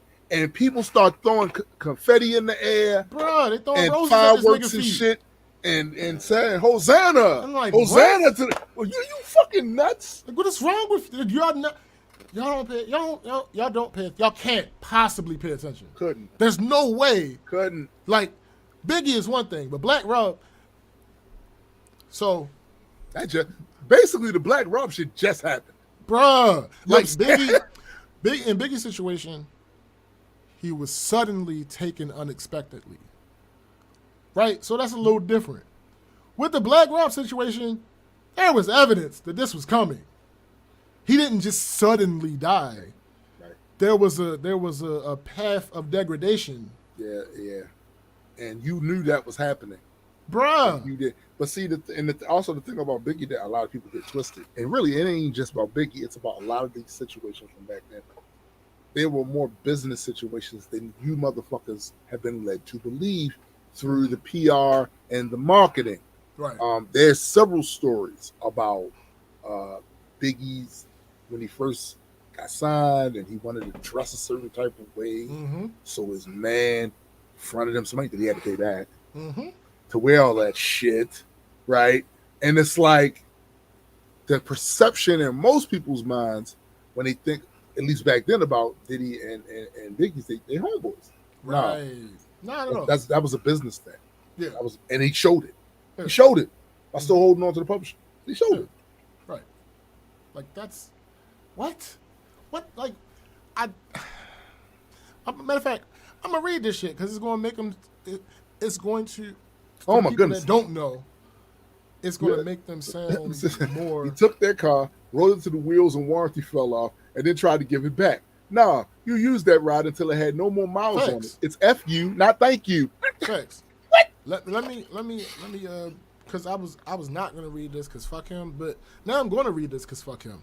The hip hop mogul spoke with EYL hosts Rashad Bilal and Troy Billings about the ongoing issue with the spirits maker he had once had a 15-year-long partnership with. The rift first became public earlier this summer when Diddy filed a racial discrimination suit against I don't know how to pronounce that. I'm not going to. Stating it treated the joint venture with De Leon to kill unfairly. Quote from Diddy, "The situation is in the courts now, so I'm going to share with you all what I can.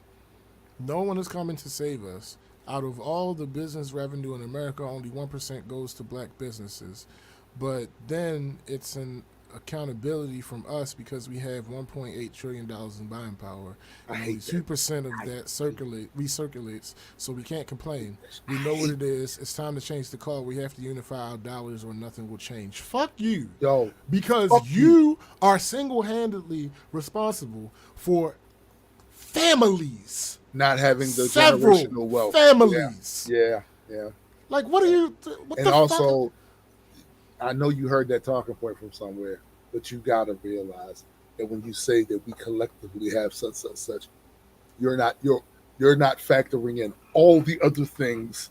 Why what you think, how you think that should go, is not gonna go. Bruh. You're not factoring a lot of shit. Yo, I can't. Also, you're ignoring the point. Don't preach to us about this. This is the Oprah situation. This is the Oprah situation. Bingo, Jack. You talk about this 1.8 trillion. You're a billionaire, sir. Almost, but close enough. You have you hold a large chunk of this money that you individually, you as a human being, you as an individual have a large chunk. That this isn't a situation where this is equally distributed throughout. To distribute, bruh. And you waited 20 years for this dude, and you fucked over Black Rob, and still got Biggie's publishing. Right? What are you talking about? Like, I don't, You didn't even you could have split it with that. bruh. You could, it's a lot of shit you could have did. There's And many ways he could have handled this better. yeah, He chose yeah. not to. And So you got to no, be held accountable for the choices you make, motherfucker. absolutely. And in this case, can't none of us really whoop your ass. No, we couldn't get to you if we But wanted but to. but right. But the public perception, the public judgment on you stands, nigga. Yeah. It Yeah. shit stands. Fuck that. It's just how it goes. All right. Now it's time. And Tim has some redonkulous So things. I'm going to start off with the bad shit, but I'm gonna end on a good Good. shit. How about that? How about we do that? Good job. So, remember Mm. when Mm-hmm. remember when I told you guys, low 4 weeks ago, now, Mm-hmm. Mm-hmm. maybe a couple days older than that, longer than that, that the HVAC in this house is broken. Mm-hmm. Mm-hmm. I remember. Remember, I remember. and that even worse, the part needed to fix it Mm. was on back order. So it would be between 4 to 6 weeks before we even got the part in for it to be fixed. Mm-hmm. Mm-hmm. All of that was predicated on the fact that the order was placed. Shit. The order was not placed. Ah! Why wasn't the order placed? Well, I'll tell you. Because there is a string of fuckery here. Mm. And you almost lost your boy the other day. Oh God. You almost lost your boy the other day. So, the son of the landlord, one of his sons, came over and dropped off this air conditioning unit. It's a little slightly different one than it's a portable one, where you just plug the holes up to the window, Mm-hmm. and it does the whole sucks the air from outside. But you got to also block. It's a whole Mhm. whole thing. For my daughter's room, because her room is the most egregious. Oh, I bet. Yeah, yeah. It's facing where the Mhm. sun hits the whole time. It only has one window, Yeah. and it was 90 degrees in her room. Mm. No, not fit for man or beast. No, not at all.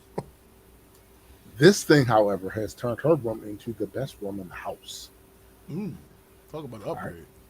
Right. When he came over to drop that off, I informed him thusly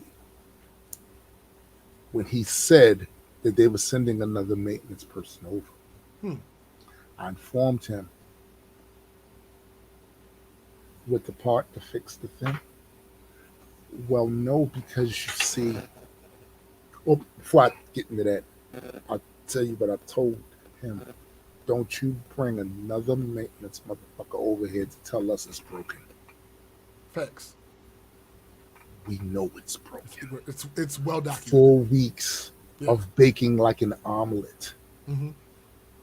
I gotta ask. I gotta ask. I know you're upset about the situation, but I just absolutely. Have you lost any weight? I wish. Mm. No, Damn. So you ain't even No. get that benefit. I ain't even get the sauna God benefit damn it. out of the deal. So,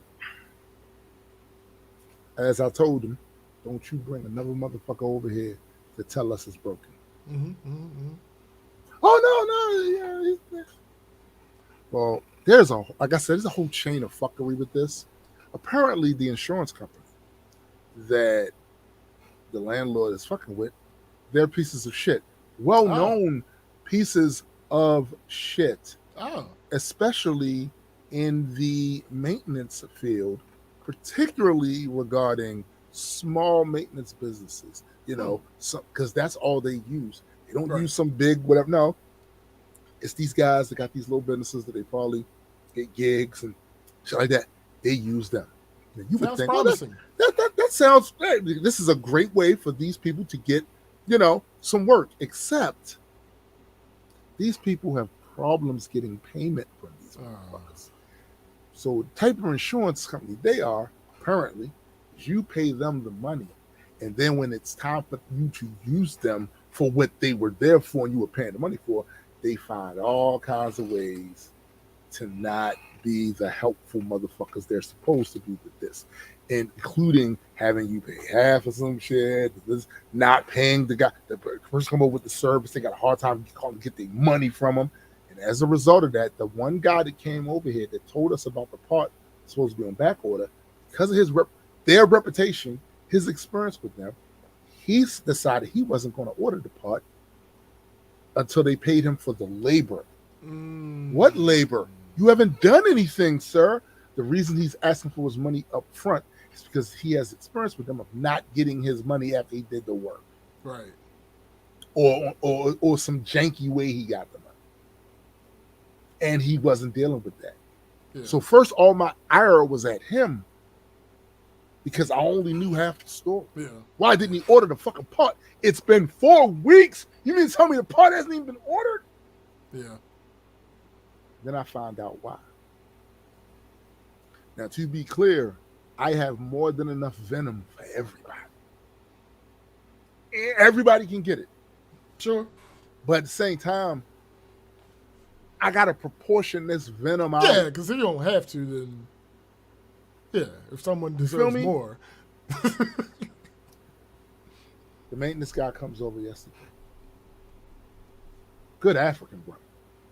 Who's been here before for other things. My mother-in-law recognized him because I did.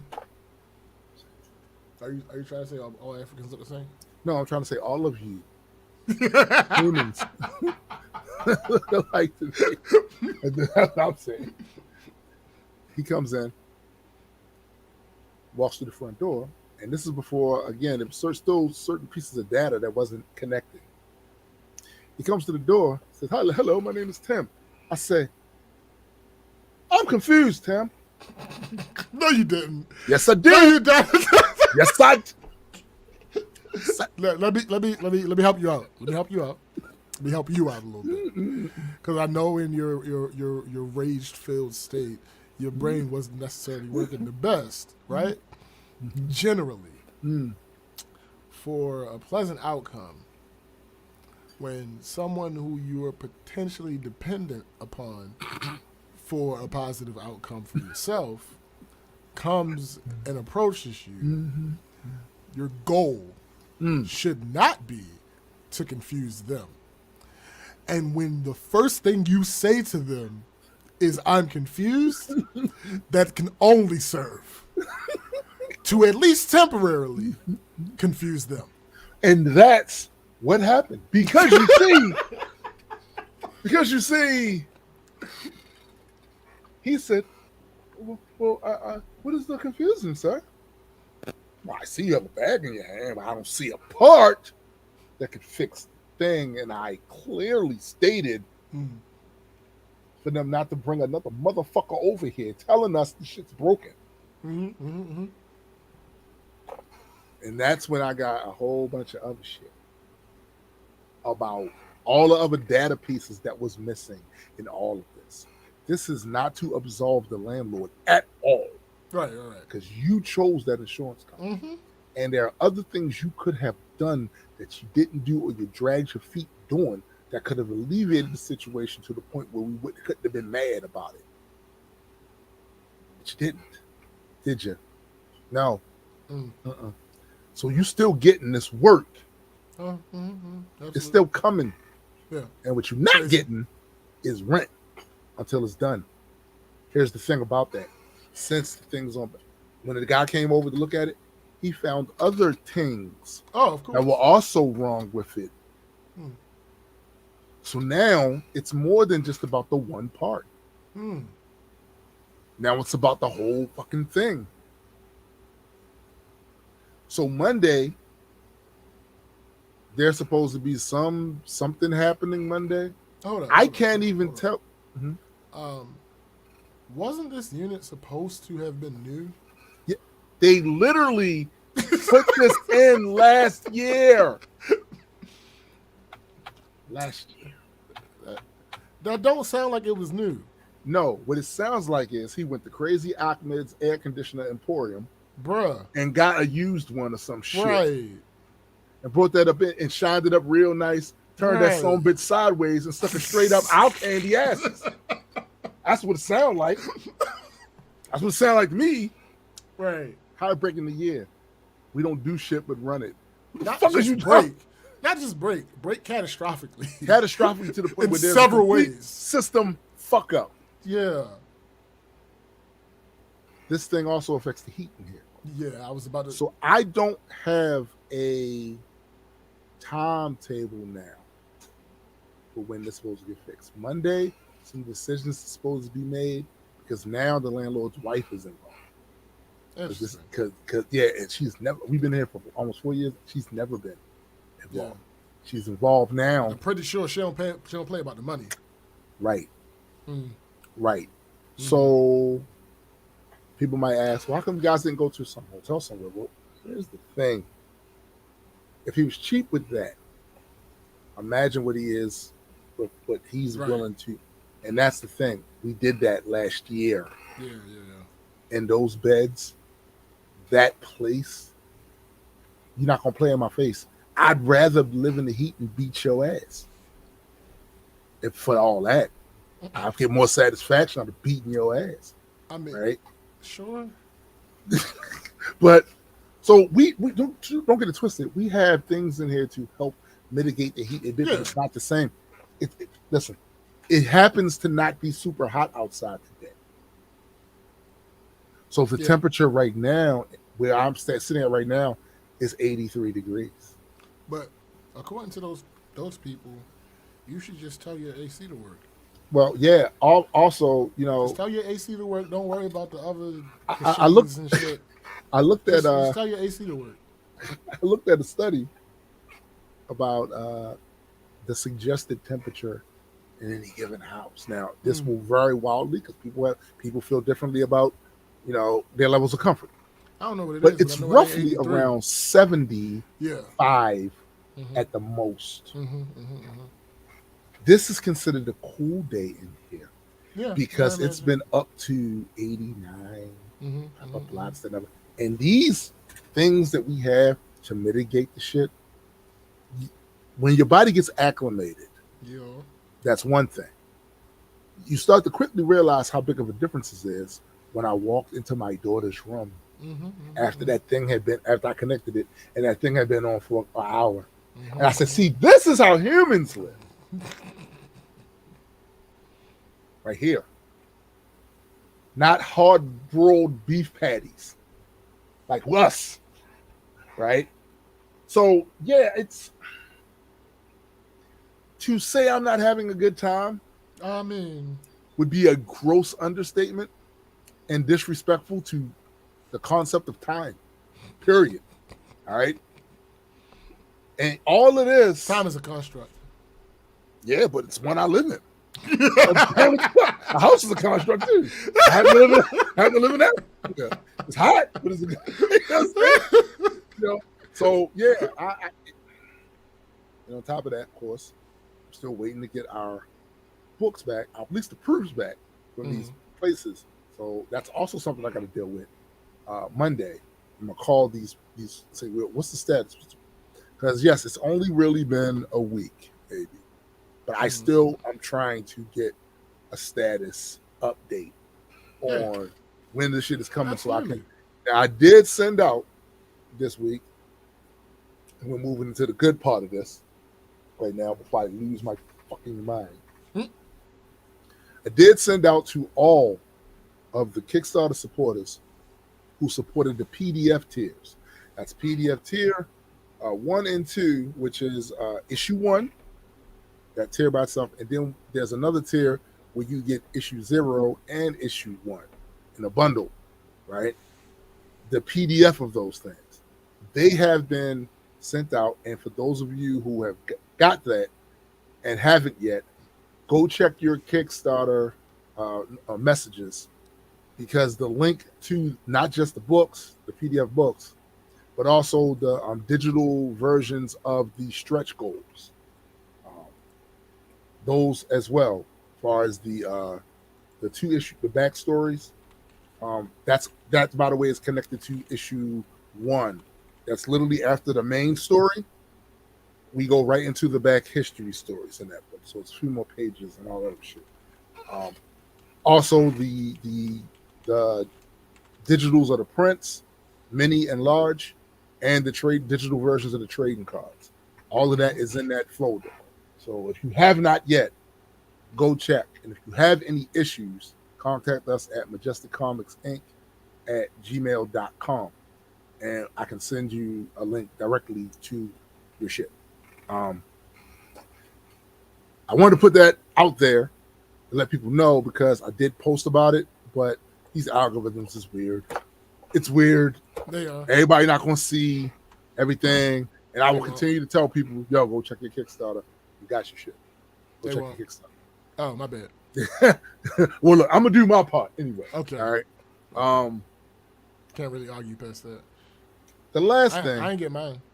You didn't? Well, no, because that's not the tier that I. Your ass. your ass. It's still true, nigga. It might be true, but your ass. Soon, Biddy. Soon. Promise you. Soon. In fact, I would say within this next week coming up. You don't know that. I 100% know that. But yeah, moving away from that.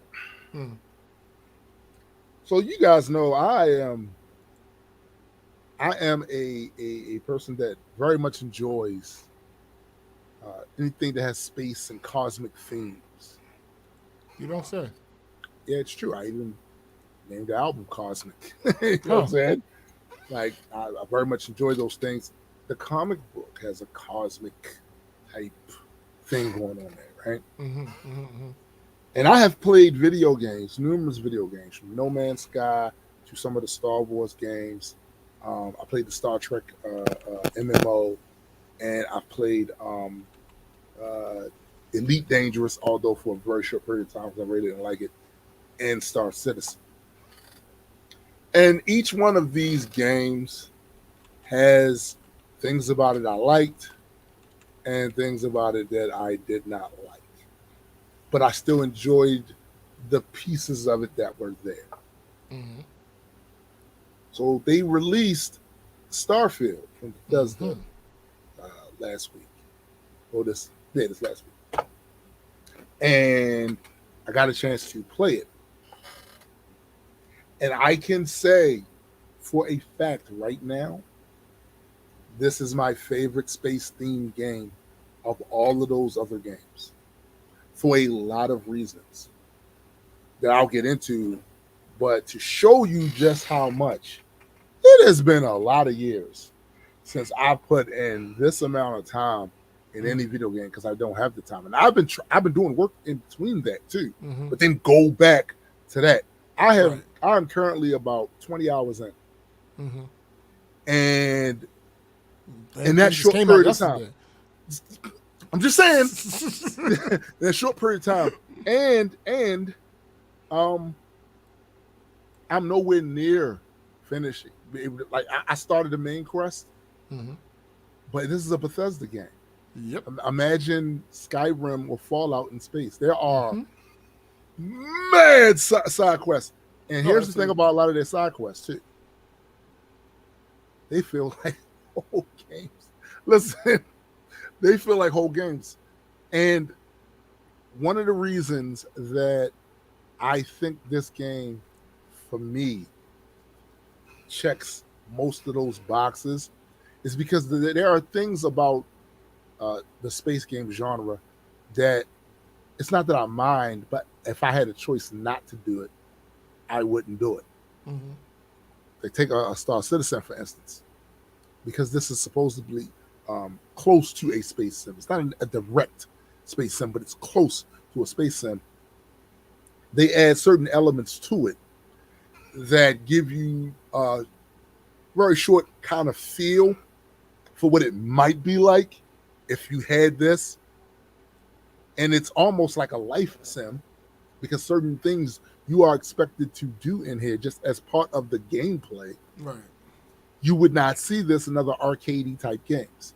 For instance, waking up in your apartment, walking down the street, getting to the subway, waiting on the subway car as you ride, getting to the spaceport, putting the thing for your thing, and then waiting for your ship to get to you, then getting in the ship. Then you got another, I would say maybe it depends how the size of the planet or the moon, 5 minutes to get up out of Atmo because it's so that sort of thing. That's cool initially, because like, wow, we can do all this. Right. But over the course of time playing that way, having that part of the gameplay, it takes this amount of time for me to even get to the stuff that's cool. That's the stuff that I'm trying to do, the activity that I'm trying to do. It becomes daunting.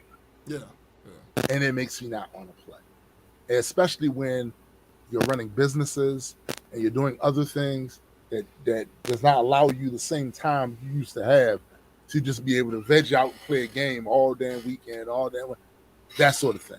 Right. I don't have the time to do that. This game truncates a lot of that stuff. Now, to be clear, if you are the person that enjoy the flight mechanic of space, like being on a having the ability to take your ship, ride through the atmosphere and go to another section of the planet and land down there whenever you want, and that's a key element for you, this ain't the game for you. Correct.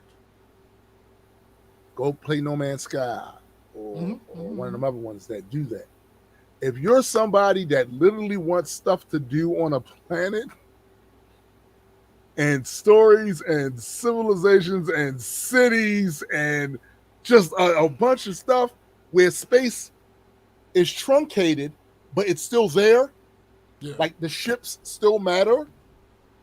There's still activities out there. You can get attacked by pirates. You got to fight them off. There are other ships coming by that might hail you. You talk to them. You can get on there. You can, if you want to be a pirate, you can literally board someone's ship after you took down their shields and all that other stuff and get on there and literally have the fight, the first person fight if you want to be first. All of that in space without the whole, it's going to take me 7 minutes at warp drive to get from this planet to that. Without all that, you will love this game. Yeah. You will 100% love the game. And that's what some things you got to discover what you want. I discovered that's what I want with this, the way they did this, where there's so much to do on these planets. Where these New Atlantis is insane.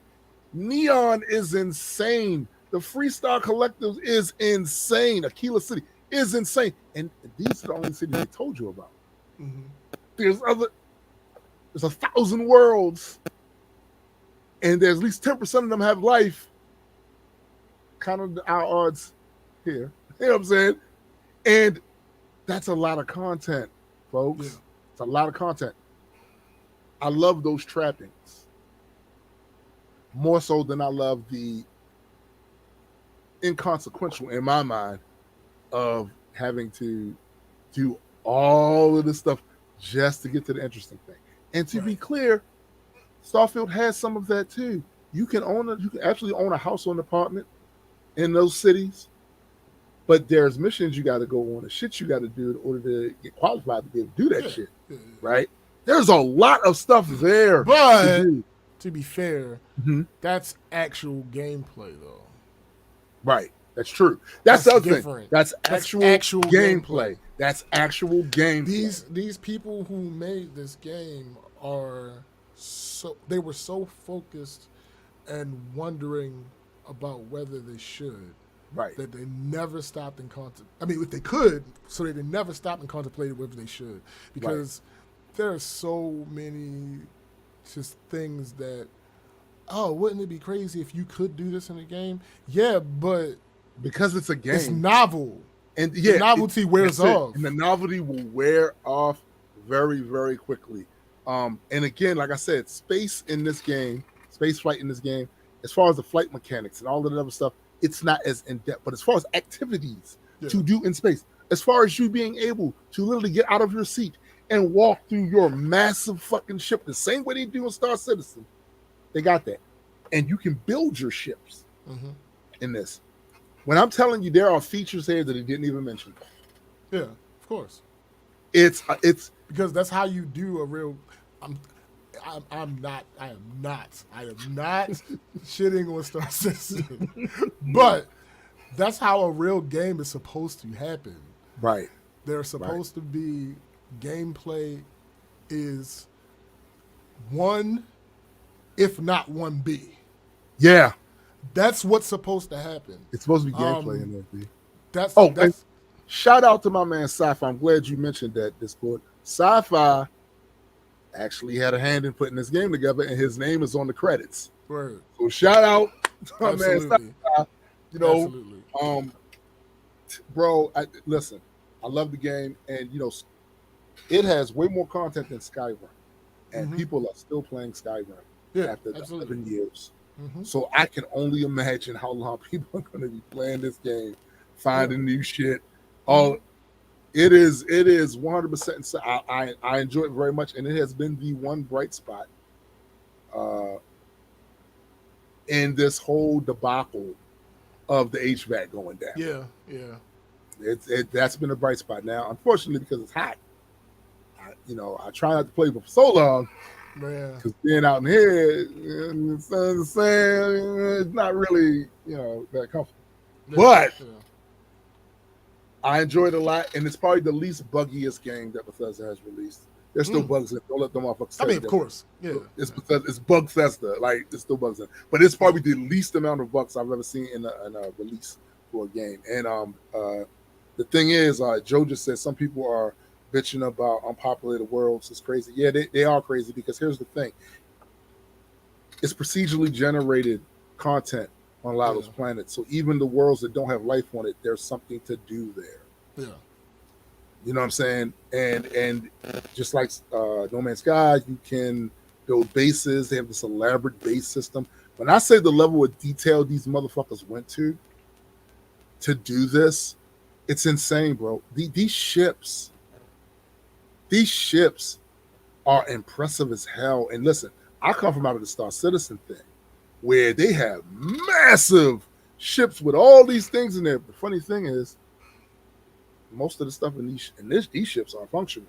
The features are in, right? Right. So you have a med bay. Now, to be fair to Star Citizen, they have med bay too, and it does work. Right. Go in there and cure yourself and do all that stuff. They have that there, but then they also have research terminals. They have all this. It's just a lot.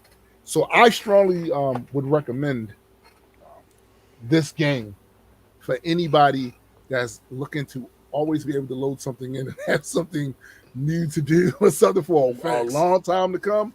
Facts. Yeah, and the story is not half bad. The dialogue is very well done as far as voiceover work for most of the stuff that I've seen thus far. I'm pretty sure that some of the motherfuckers in there laying an egg somewhere with dialogue, but from what I've seen thus far, the dialogue is dope. It's an interesting story, and there's numerous stories there to get yourself engrossed in. The cities are immersive with mad shit to do. Especially, I am super impressed with New Atlantis. New Atlantis, Sci-Fi. I talked to Sci-Fi before I got a chance to play on Discord, and he showed me video of him playing Neon City and New Atlantis. And he was like, he took a shot at Star Citizen. He definitely did. He said, this is Area 18 that actually works. For those who don't know, Area 18 is a city on what's the name of that fucking not Microtech, that's the Cold World. The world that's all just a whole city, a whole planet full of cities, right? When you go there, a lot of the times there are people standing on benches with the tea thing, and but sometimes it works, a lot of times it doesn't. It's choppy when you move and all that other shit. So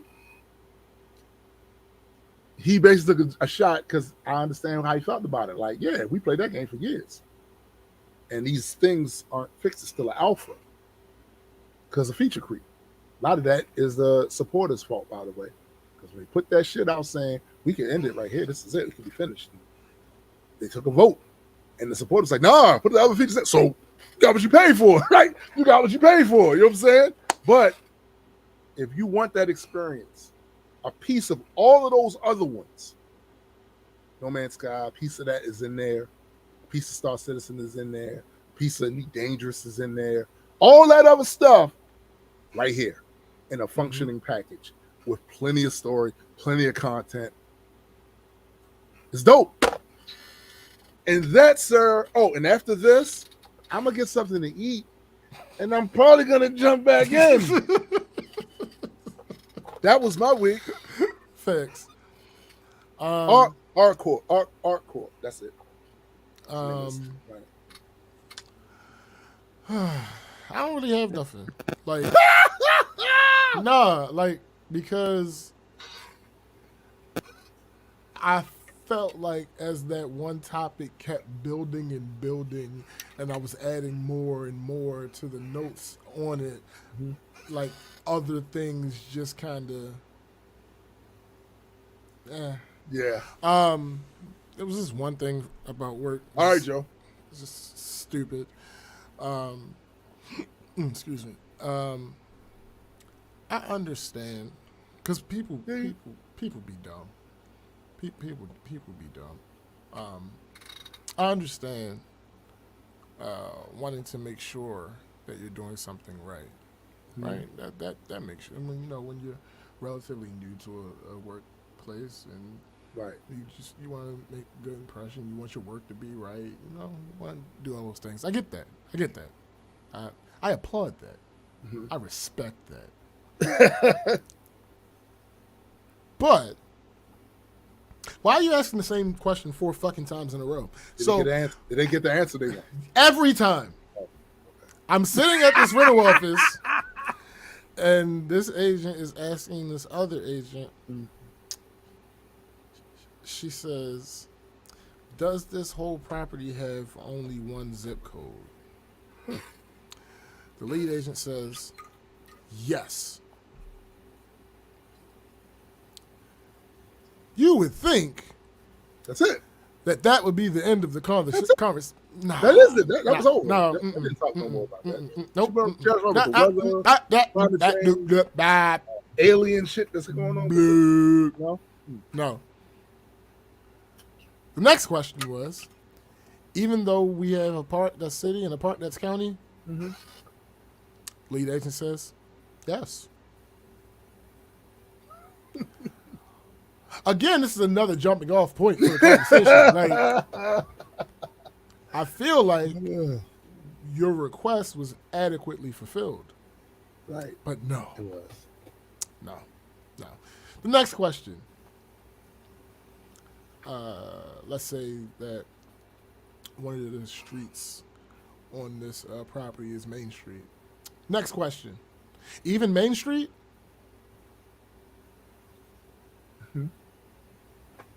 Lead agent says, yes. Even Main Street. Even Main Street.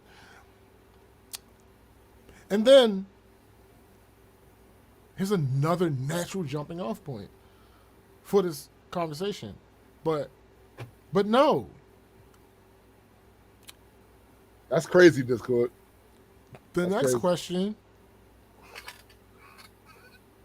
Even the county?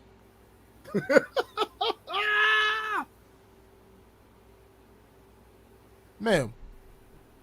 Miss Ma'am. What are you? What are you? You all right? Yeah, are we good?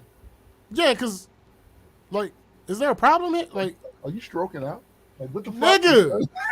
Like, what is happening? Why are you... That's... When that happened, I was resigned that nothing else crazy could possibly happen that week for work. And Really? Yeah, Really, sometimes, bro, I happen to be right feel this like time. you. Oh, what? No, I happen to Did be you right say this you had to time. be right this time? Yeah, I happen to be right Fuck. this time. Because like I know people be stupid, but really, what's the chances of something crazier? Not crazier. Crazier? Yeah, Absolutely. yeah. What's the Great. chances of something dumber than that happening? And I got lucked up. I You lucked up. did. You lucked up, bro. I lucked up. So that was that. Shit. Regular week shit. Nothing really. I mean, Well, you gotta think I got a new sometimes. bed. But, I mean, we ain't put that together yet. That's a project for next week. So, but I feel like sometimes you have to be you have to take those little things as blessings, right? Because I'd rather have an inconsequential week oh, absolutely.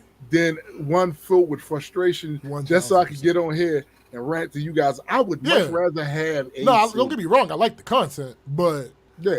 I'd rather not have to suffer for it. I'd rather not. I'd rather not have a house. I'd rather me have something else. Yeah, like I can talk about it. Absolutely. So yeah, actually, there's a little bit more. Justin EP still streaming. Yes, Discord. That is a big install file, bro. Oh, that makes sense. That makes sense. Huge. Power still out here streaming. Power is still out here, folks. The latest single, "They'll Never Get Me Down," still out here streaming. Didn't we talk about a little bit of Insurrection Day earlier? Yeah, we spoke on it. Blood stains. Spoke on it. Yeah, that's still out here. Like music out there. Liberty is on that motherfucker. Yeah, it's music out there. The next song again is dropping soon. You'll start seeing promo for that in about a week. I started doing the commentary. I mentioned that. I started working on a new project.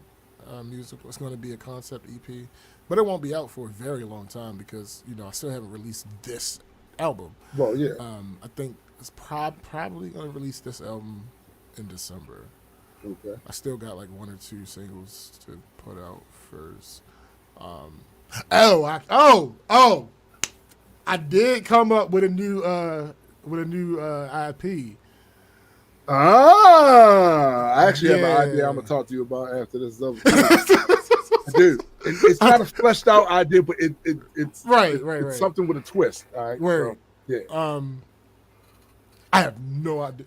What was I doing when I came up with that idea? I was at work, just doing work, my work, and somehow the concept of mundanity. There's money in mundanity. That's where it came from. I'm thinking, when I think of the most mundane thing that I could possibly think of, I think of a part of the movie Groundhog Day. Yeah. And there was a certain section in the movie where he just was resigned to just be in this loop. It's just what it's going to be, and he was just going about life. Just accepting it. One thing I will say, when they did a version of this on Supernatural, they put a twist on it where Dean died every day, and Sam had to watch his brother die every day, and in different ways, violent, fucked up ways, and Dean would not even remember the next day. Nobody was. It was just him. So, So yeah, I can't really say much more than that. I mean, I think that's dope, though. Seriously, bro. Like, listen, I wish I had an uneventful week as well, where I could just have came on here and told y'all about Starfield and gushed over that motherfucker and talked about the comic book and all of that. Speaking of them IPs, I saw Sci-Fi's A Dimension Away inks. Yeah. Yeah.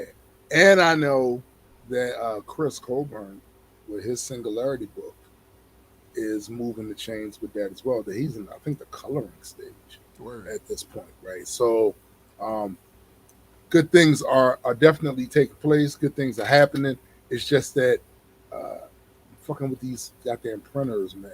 Like, yeah. it's always a thing. And listen, I know I wanted yeah,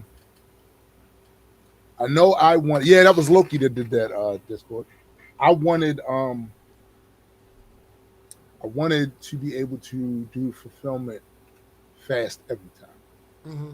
Because I know that there is an expectation. People already have an expectation about Kickstarter that a lot of times you're not going to get it that soon. Yeah. And I wanted to kind of set a precedent for us that, oh no, we're going to have it in at least 3 months. We're going to have your shit. But shit happens, which is why you got to put on the campaign the risk thing on there. You know? But I was also told and thanked actually for being transparent and communicative, constantly dropping updates on Kickstarter for what's happening. Okay, B, have a good one. So I'm gonna continue to do that. Any other information and shit that comes about, I'll make sure to let you guys know here and every place else. But I just really want to get the fucking books, man. I ain't gonna lie. I really want to get the fucking books in my hand because I want to be able to hold one issue and then the next issue in hand. Like, yo, we published 2 books, motherfucker.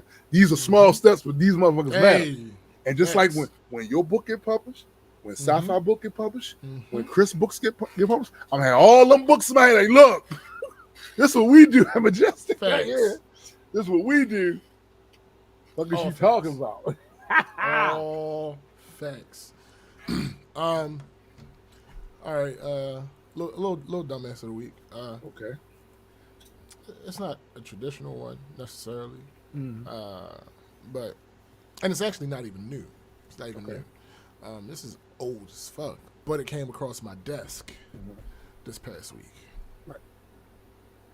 Tyler Perry addresses complaints about the wigs on his shows. What the fuck? Stop asking me about some damn hair is the quote. Tyler Perry is once and for all addressing everyone on social media who has cracked jokes about the dubious wigs worn by the actors on his shows. Over the years, fans and critics alike have given Perry the side-eye for the hairstyles featured in his productions. It's egregious. The most recent target being his hit BET drama Sisters, which is centered around 5 successful black women living in Atlanta. In fact, if you look up Tyler Perry wig budget on social media, you'll see that many Twitter users use that term as shorthand for being broke. Oh, damn. But recently, the uber keep going. I can still hear you. Recently, the uber successful producer and filmmaker clapped back at his naysayers and also pointed out that his stylists actually make a lot of money while working on long shoot days. The quote: "I want all of y'all to stop talking about hair to me, please," the 51-year-old said on the Tyler Perry Show Sisters After Show Edition. "I swear to you, these are the things I can do. I can run a company. I can build a house. I can go on stage. I do all of this stuff. I know what I do. I don't know how to do hair. I don't know nothing about it. I hire people to do hair. I pay them $65 an hour," he continued. "You heard that right. $65 an hour. They work 10 to 12 hours a day to make sure the hair is right. That's their job. So I'm paying them to do their job, and they're doing that. They're doing a great job. Sometimes things slip because I move a little fast, but they get it done. Stop asking me about some damn hair. Go talk to somebody that's got a hot curler, like I'm walking around with a damn hot curler."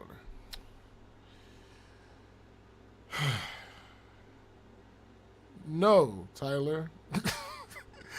That is not how this works. The article continues.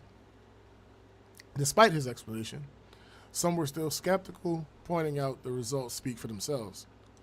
Someone said, Tyler Perry pays them beauticians $65 an hour to create wigs that look like helmets. Exactly, Discord.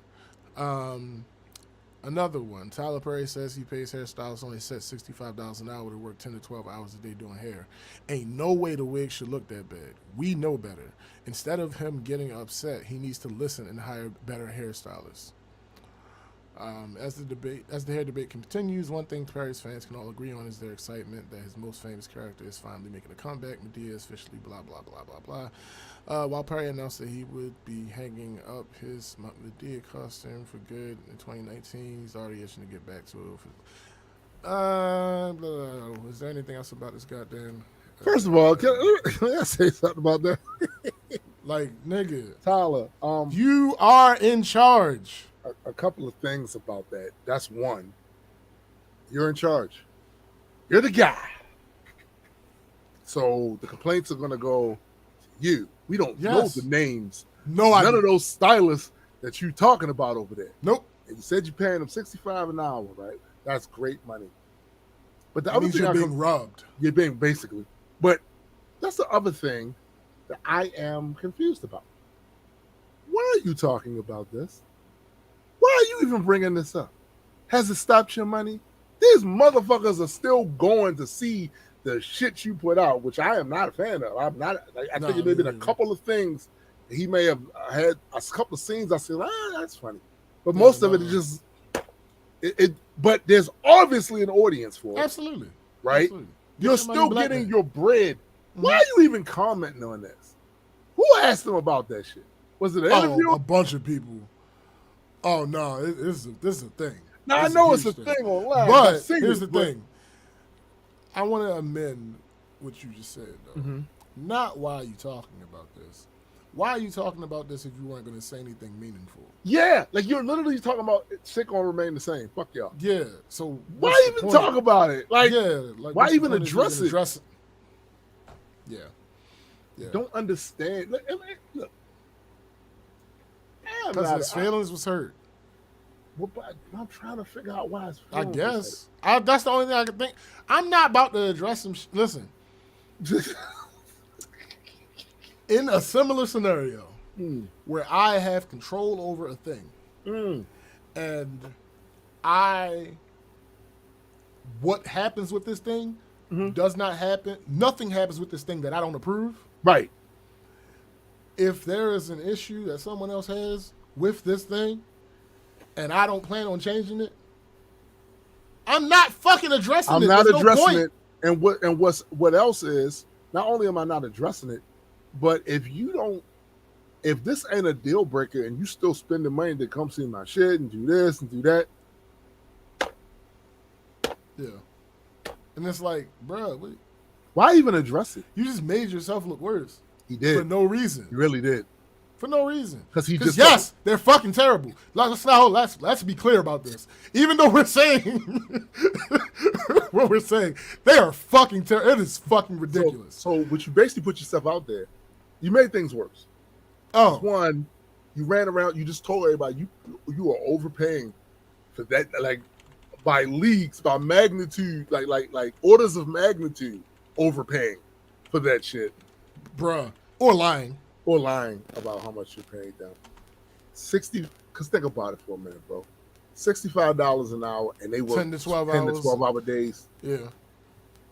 I can kind of see them working the 10 to 12 because movie sets is crazy. They start early as fuck in the morning, and then they don't leave out of there until whatever. But you're not telling me that entire time they adjusted wigs. Maybe, but it's not likely to be. That's what y'all doing. There's a whole bunch of the time in that where they ain't doing shit. So you still paying them $65 an hour doing the. I don't know if that's true, Star. I don't know if that's true. But again, I don't know the going rate for stylists in Hollywood. I don't know what they charge for that. That's realistically. Here's the crazy thing about this, right? I just thought about it. Mm-hmm. That's not a flex at all. He might actually be telling the truth because that's not a flex. Because a lot of these black women, when they go to a hairstylist, they spending upwards of $250. That's true. For one hairstyle. That's true. If these people are doing your entire thing in this 10-hour days, that's only $650. Right. So they probably tell the truth. That's not the flex that he. That's it. Yeah, like it's not the flex that he. Wow. I'm glad you said that. Yeah. I didn't even think about that shit. Like, yeah. Like, nigga, what? Wait a minute. What are you?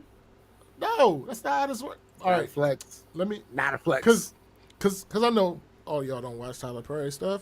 Let me prove to you that I'm not exaggerating. Okay. Those wings are terrible. Those wings are horrible. Boris Kojo is a bald, and he wears his bald, and you can tell. Look at the hairline. I mean, it's terrible. It is. It's disgusting. I'm not even like, especially that last one, bro. And oh my, bro. I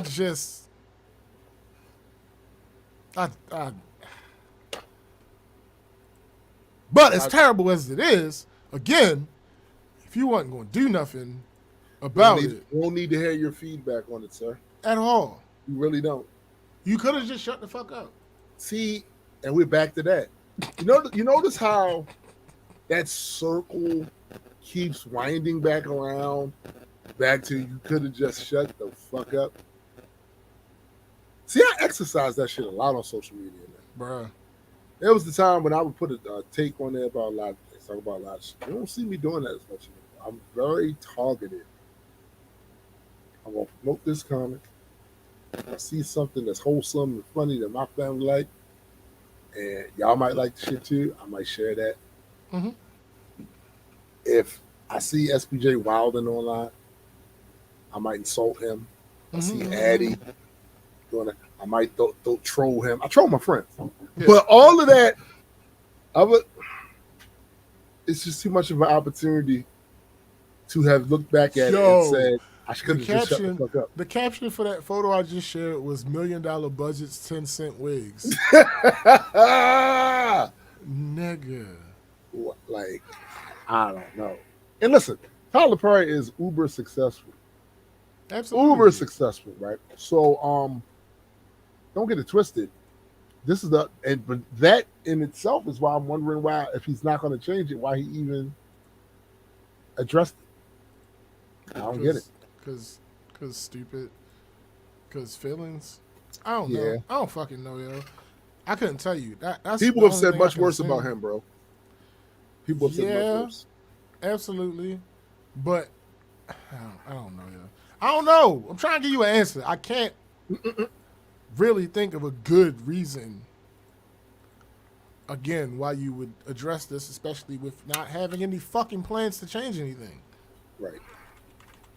Address the wigs, nigga. Address them motherfucking wigs, nigga. Oh my god. Oh my god. All right. Let me see.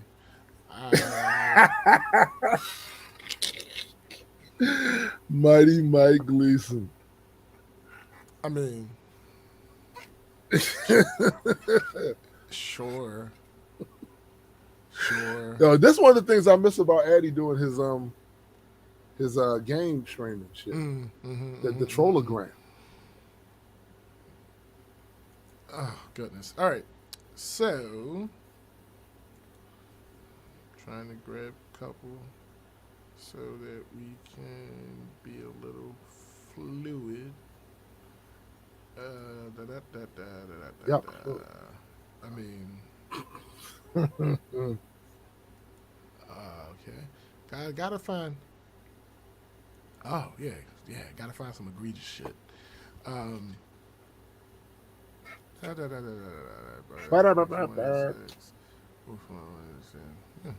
That's the stinking theme. So, y'all know what time it is. It is time for M.I. the Asshole. All right. Let me see. M.I. the Asshole for telling my sister that she is not allowed to compare my daughter's death to her cat. Whoa. So, I, female, 38, lost my daughter at 15, just 2 weeks ago.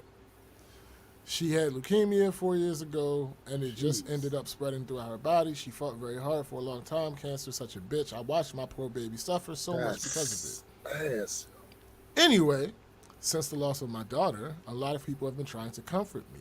And I understand they're just trying their best, but it doesn't always help. My sister, who doesn't have kids, personal choice of hers, she's decided not to have kids. Um, she's female, 36, specifically has been the worst at trying to help me.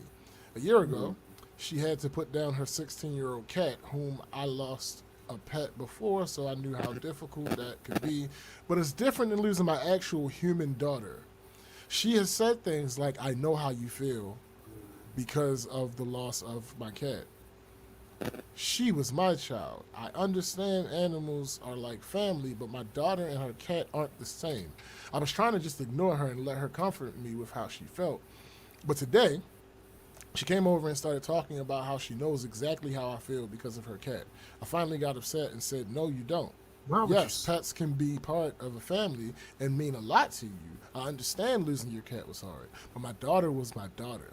So It's a until you different experience relationship. this type of grief and have to see your daughter die slowly from a horrible disease, you aren't allowed to act like losing a cat is the same thing. My sister got mad and called me a heartless asshole. I talked to a few people and they agreed that I acted like How an is she asshole heartless? How is she heartless?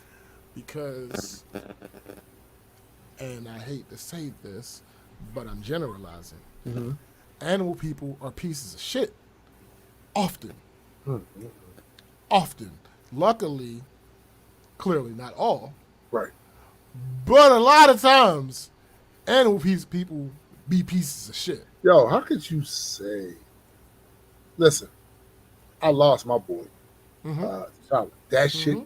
hit me hard. Because it's a succession of losses. Yeah. Brother, father. Facts. Facts. You know what I'm saying? I recognized why I bonded with him in the way I did Mm-hmm. was because I didn't really get to mourn properly with my brother. Mm-hmm. So I figured I'm gonna take care of him in the ways I couldn't take care of my brother, right? Mm-hmm. So it was an extension of that grief. You know Yep. what I'm saying? Hit me like a ton of fucking bricks. Mm-hmm. I would never. Bruh. I would never. Yo, you can't understand why it's different. That this child is literally something that you made, you created. That there's a biological element to this. That's if you can't, jeez, jeez. Marissa went, hey, you know, Marissa love Wait a it. minute. Hold on. If I'm reading this shit right, Mhm. somebody said, help me understand.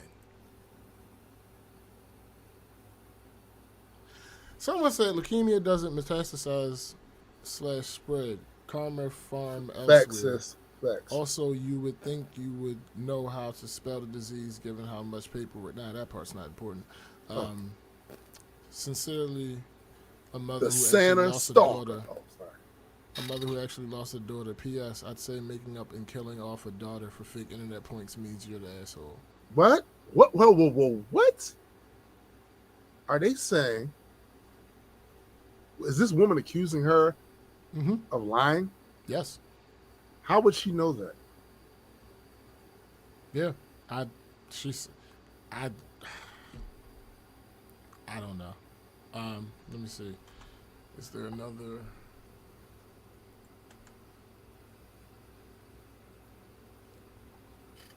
Yo! Wait a minute. This isn't even related to the other comment. Okay. This is people are going to hate me, but you're the asshole. She doesn't have a kid and will never have a kid. Her cat has been around for a very long time, and animals are like kids. Last year, this is the type of shit I'm talking about. Last year, I had to put my chameleon to sleep, and I grieved for a very long time, and I still grieve. He was my child, my only family that I have, and if someone told me what you told me, I would call you a witch, since it's the same pain but different. I'm sorry you lost your daughter, though. Oh, fuck you. See, this is what I'm talking about. This is what I'm talking about. And let me see, is there another one?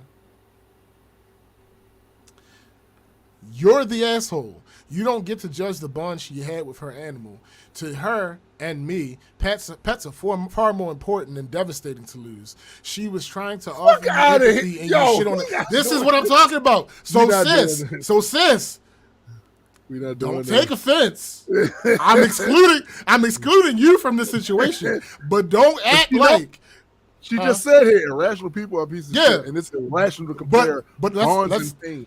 But let's not separate it as just irrational people, though. Yeah, that's because you can be irrational about a specific topic and not be and fairly rational about other things. No, a lot of pet people that I've come across, that I've seen stories about, that I've seen on social media, they do be like this. No, it's ill because Yetta is definitely a pet person. Like Yetta has had cats and birds and fucking hamsters and chinchilla and sugar gliders and all this other stuff.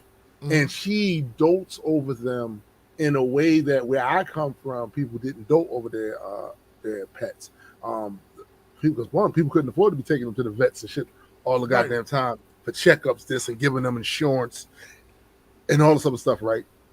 And she would never say anything like that. Yeah. She would never say anything like that. So it's like, yeah, it's a special kind of fucked up. Yeah. Yes, Discord. Yeah. That's the point that I'm making, Discord. It's like white people, not meaning everyone who happens to be white. Right. That's how I'm using this. Right. But yeah, like that's wild. That's like for you to open your mouth, the one talking about you faking, that's a whole different. Yeah, I'm not about to get into that. But these other ones talking about you're the asshole. You can't judge how somebody else's. Okay. Technically, what you're saying is true, but read the level of rationale is the galaxy. Rationale. Here's the thing. It's no way in the world you're not gonna that you're gonna tell me that you don't understand. You birthed this being. This being from your body. And all the things that come with that. Yeah. You don't get? The actual interactions, the actual, goodness. The actual unfettered, unmisconstrued love that this being is able to send back to you. Versus an animal where you might misconstrue something that they're doing to they love you. You might anthropomorphize their behavior into. It is not even close to being the same thing. Right. Like, what are we talking about here? Like, I love cats. Actually, I've always had cats. Which surprised me when I found out. Why? Because you're from Baltimore, and you know that in Baltimore, cats. That's not how this. But that's not. That's not how. Listen. Yes, there were always stray cats. But I've also had a cat in my house. Is also see, that's the thing. I didn't have a cat in the house. The only cats that I saw, they were vermin. Yeah, I saw them outside. Absolutely, 1,000%. We have, if not had, because I don't see them as often, a stray cat problem in the city. 1,000%. But growing up, I've always had a cat, if not more than one cat, until now. But yeah, like bro, listen. Is there a part of me that likes being around animals more than people? 100%. 100%. Just the level of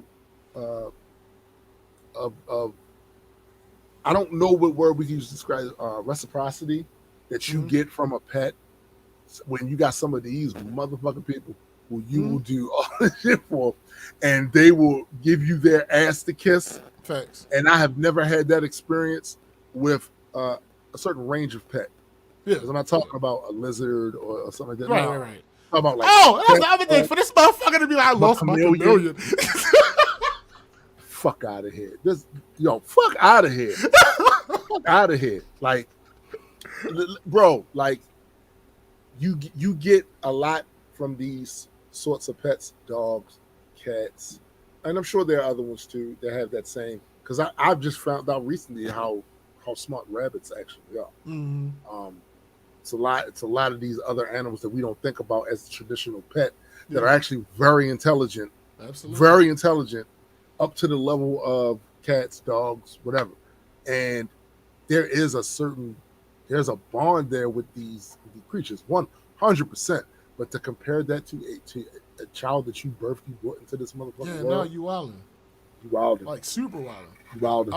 All right, next. Am I the asshole for telling my wife I hate her new job?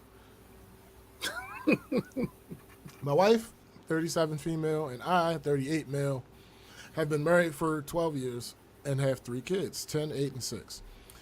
During the pandemic, my wife's job allowed her to switch to 100% work from home. They never required her to go back to the office because her productivity actually increased, so there was no need. Right.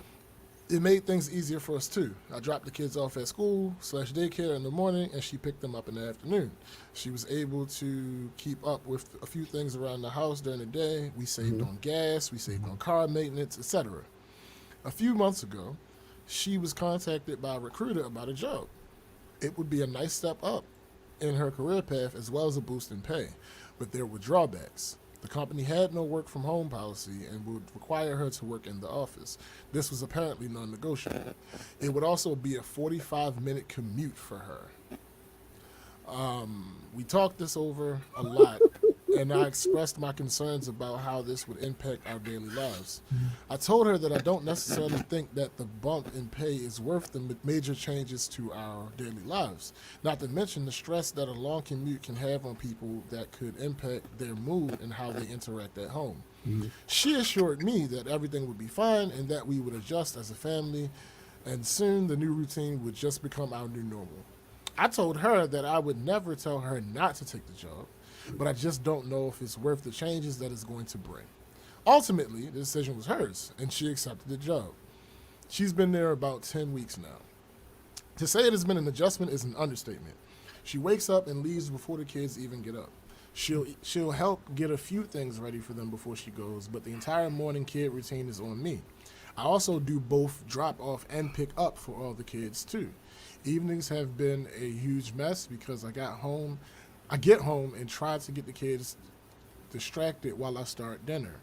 When my wife gets home, she's usually stressed from the drive. Her commute has turned into over an hour due to construction and traffic, and takes 15 minutes for herself to calm down before eating alone. Then after dinner, she's going to bed earlier because she has to wake up earlier. I told her that I feel her new job has put an unfair amount of household and childcare duties on me, that she is being far less present in our lives when she's home. She told me that we just need to give it more time to adjust and things will get easier. I told her that 10 weeks is a pretty good adjustment period and I hate it so far. She told me I'm being an unsupportive jerk and I need to give it more time. go the J word.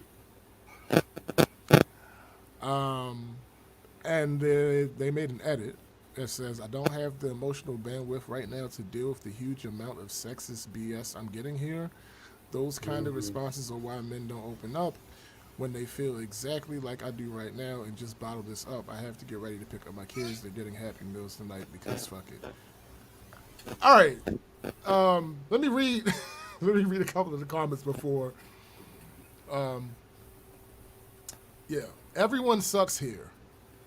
You two are talking past each other.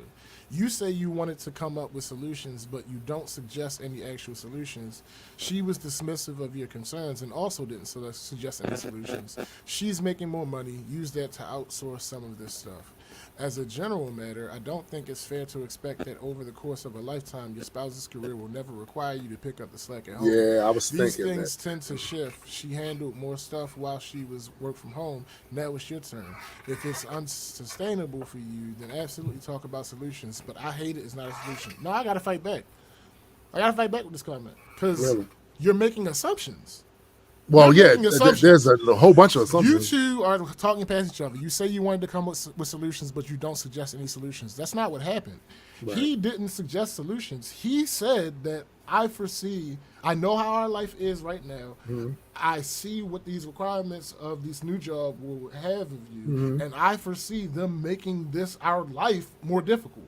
That's not, oh, there's a problem, we need to fix it.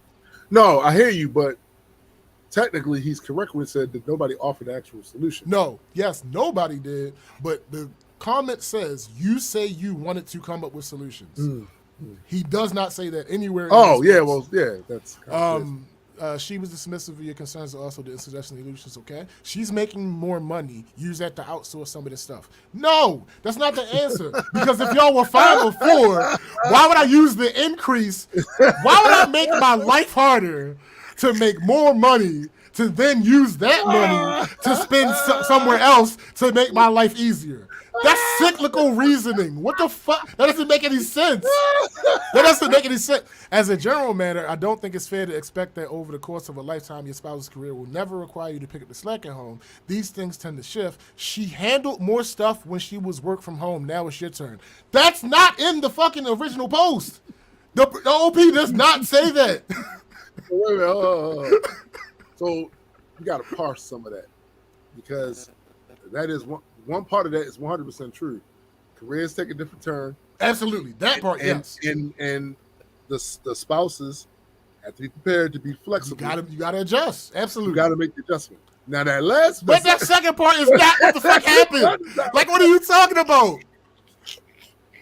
If it's unsustainable for you, you absolutely need to talk about solutions. He tried to solve the problem before it arose. He saw the shit on the horizon. What was the solution when he said that he tried to solve Don't take the fucking job. Oh. Now, listen. But he never told her not to take the job. Right?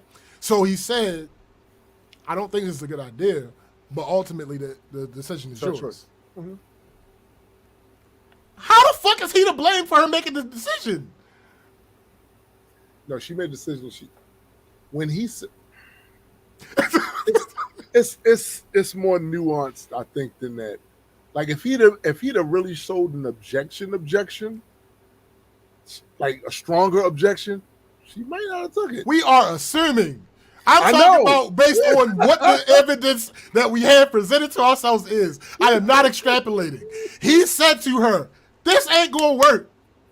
This ain't going to work. It's going to fuck up what we got going on here. But if you want to take this job, I support you taking this job.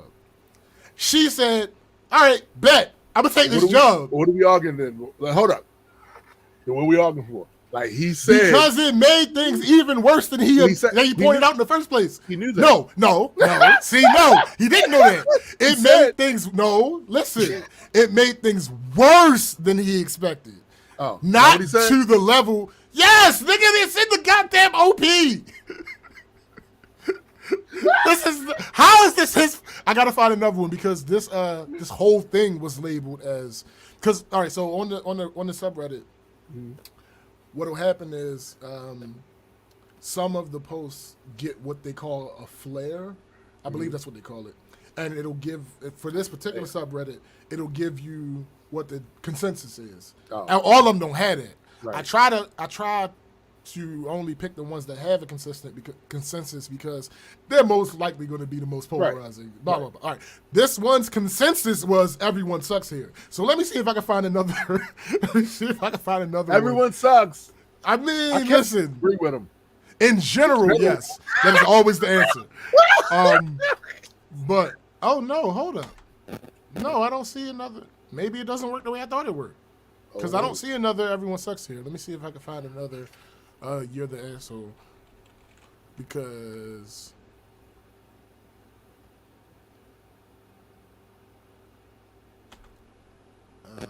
You're the asshole. Why is it too much to expect men to support their partner's advancement in career when women do it all the time?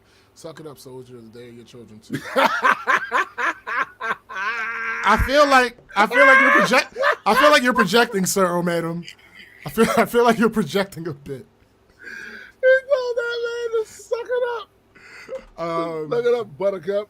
Suck it up, buttercup. You're the asshole. 10 weeks isn't long enough to adjust a whole family to a new routine, nor for your wife to settle in at a job and get used to the commute. Change in sleep schedule. Jobs are extra tiring when you're new and learning on a curve. You got to cut her a little bit of a break. Work together to find solutions. All sorts of families deal with similar work situations as possible. Don't just tell her she shouldn't get a chance to give a new job a fair shake or guilt her into quitting. She deserves a chance to pursue her career goals. Maybe instead, you can take a step back at your job. That's again cyclic. All right, let me finish.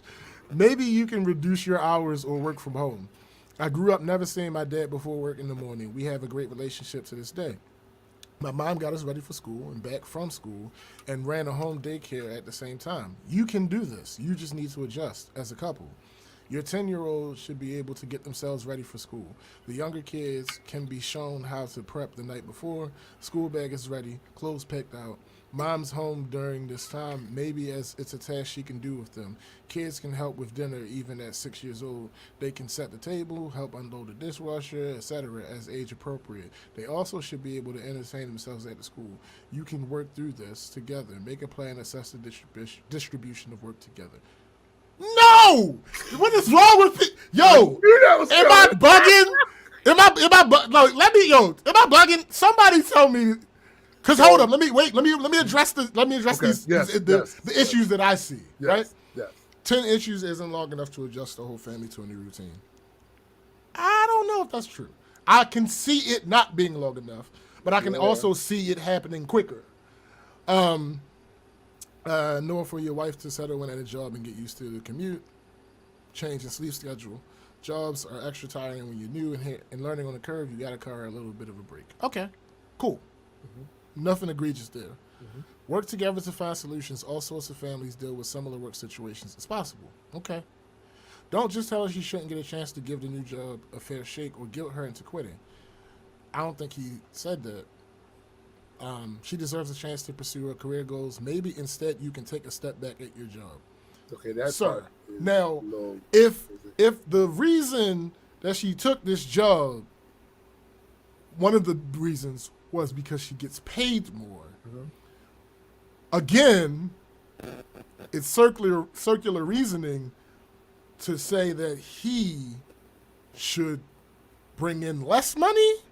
Yeah. Okay. So again, this part here is probably the catch all, because this is the filter part, because careers and money is very nuanced. Yes. So she could be in this position to propel her to the next thing that would pay even more money. And so even if, for instance, some people will take a certain job that makes less money because it puts them on a career path to where they're actually trying to get to. I don't know if if this is the case with this, because I don't think he specifically stated what her career was. I hate people. No, or what she was trying to do. Yeah. You know what I'm saying? But if only one of the factors was money, that means there were other factors. And, no, absolutely. He states two of them. Mm-hmm. One of them was career advancement. The other one was money. And depending on what she prioritized, even though, yes, it's more money, but I really need to be in this spot right here. Right. To get to the next. So I'm just saying it's a bit the more answer nuanced. Is still probably not he should make less money. No, I agree. And thank you, Mike. That's really what I was trying to say. 10 weeks is enough to maybe not entirely adjust, but it's enough to see which way the wind is blowing. Right. Absolutely. Right. That's because people, I hate when people do this. They deal with, they fuck with units of measurement to try to put a certain connotation out there. That's 2.5 fucking months. Right. We ain't talking about 2.5 months. 2.5 months is all right. So typically, on a lot of these gigs, depending on, I guess it does depend on the career. Yeah. There's a 90-day probation period. Yeah. So at 2.5 months, that's not quite 90 days, but that's far enough along in that 90-day period.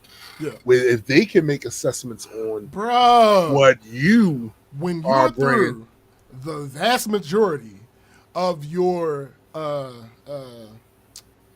I was going to say something else, but I'll just say probation period. Mm-hmm. When you're through a vast majority of your probation period, yeah, you know. Yeah. You know already. Yeah. Now, again, it is made a little bit more complicated because of the family aspect of it. Yes, 1,000%. Yeah. But that commute ain't going to change. No. No matter how you feel about the job itself, that commute ain't going to change. You got to deal with that. Like, there's no work from home option available. You're going to have to deal with that commute. That ain't going to get better. That's something you got to deal with. Nigga, that ain't going to get better. That's not going to get better. You're going to have to deal with that. No matter whatever career benefits you get from this job, it's going to equal up to that real shit. Yo, so somebody responded to him and said, what if OP has a job that isn't work from home compatible? I've seen this response a few times, but some jobs can't be done from home. And the person who made that post said, totally possible. I just found it interesting that the whole post is about her career being an issue when very little was revealed about his job. Whether there's flexibility there, it was somewhat convenient. Well, we can't talk about that. We can't do that, right? Right. And then somebody under him comments, we don't even know if he has a job. He probably spends the day playing World of Warcraft online. Yeah, I knew they was Shut the fuck up. Like, what are you talking about? They got downvoted to hell, though. Yeah, they got down. I'm glad that the people responded accordingly to this motherfucker. Yeah, yo, because to me that is such a pedestrian taunt. That the idea that he's falling home playing video games all day, bro. Sit your stupid ass down. Yeah. Oh goodness, this is interesting. Which one? Not this one. Not the. All right, no, this next one. Am I the asshole for telling my parents and brother that if they wanted his ex removed from my wedding pictures, they had to pay for it? My brother... Photoshop beta. You can shut up. My brother goes through... They might not be digitals. Anyway, my brother goes through women like I go through socks. Scan them. Damn! Yo! Nigga! My brother goes through women like I go through socks. He getting it in. That's a wild way to start this conversation. Oh, he getting it in. I gave him a +1 for my wedding 2 years ago. He brought his girlfriend of that time. When we were doing the family pictures, he wanted his girlfriend in the pictures. Mm-hmm. I said we can do some with her and some without. He got mad that I allowed my sister to have her fiance in all the pictures, and my other brother was allowed to have his boyfriend of 5 years, but that I had the audacity to exclude his girlfriend of the week. Audacity. My parents said that his girlfriend of the week is wild. I know, right? My parents said that they didn't want any infighting and to just include her. They were paying for everything, so I said fine. She isn't in all of our pictures, just the ones with our family and both families. Now, my brother is engaged, and we had the family over last weekend. His fiance saw our wedding picture on the wall and got into a fight with my brother. He never told her that he had been in a serious relationship with her nemesis. Oh, my. He tried explaining that they only dated a very short while. She called bullshit because she's in the fucking wedding pictures. She asked to see our wedding album. Sure enough, the girl was in multiple pictures with the family and in-laws. My brother finally calmed her down, but has asked me to take down the picture or have his ex removed. I said that it was expensive, so he would have to pay for it. He tried complaining to our parents. They said that I was being childish. I reminded them that they were the ones who insisted that she be in the pictures. I said that they were welcome to pay for the editing. They said I was a jerk and that they already paid for the pictures once. Am I the asshole?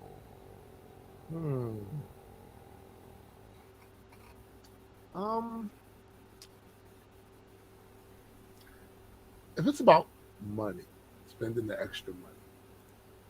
Nah, but it's other things too. Mm-hmm. Trying to be careful about this. I'm not. Why is the X in the picture? Why? I can imagine. All right, so let me play devil's advocate. I can imagine that this is a scenario where he's with this girl and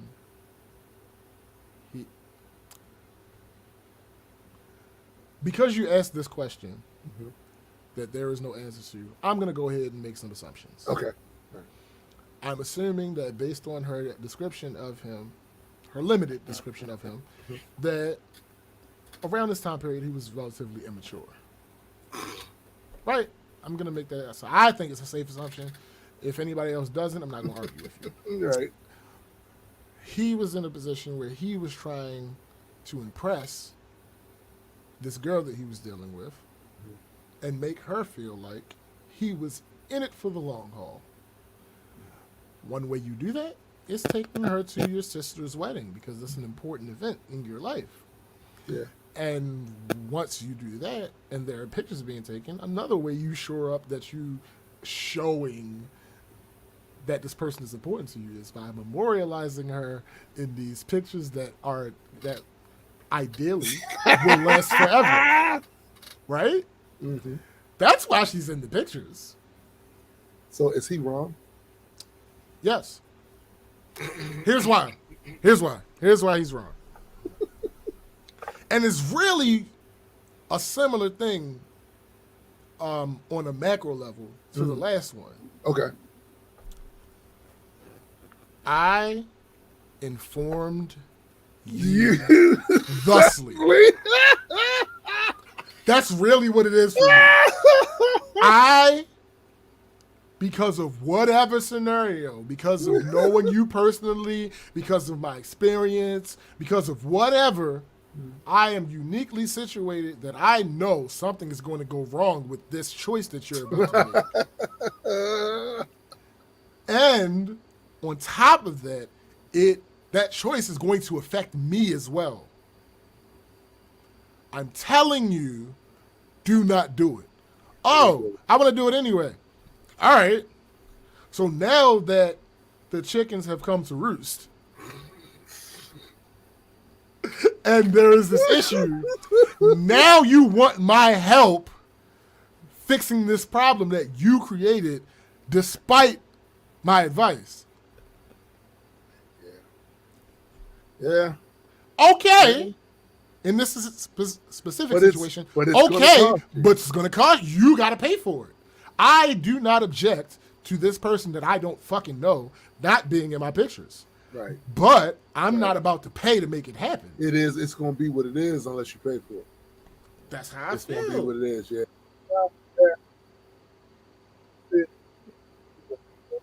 Something happened with your audio? Did it? It's back now. Or maybe it did. Yeah, I get it. And here's the thing. You got to just get over it. Bruh. Well, because it's the fiance that got the issue. Yeah. But here's the thing, bruh.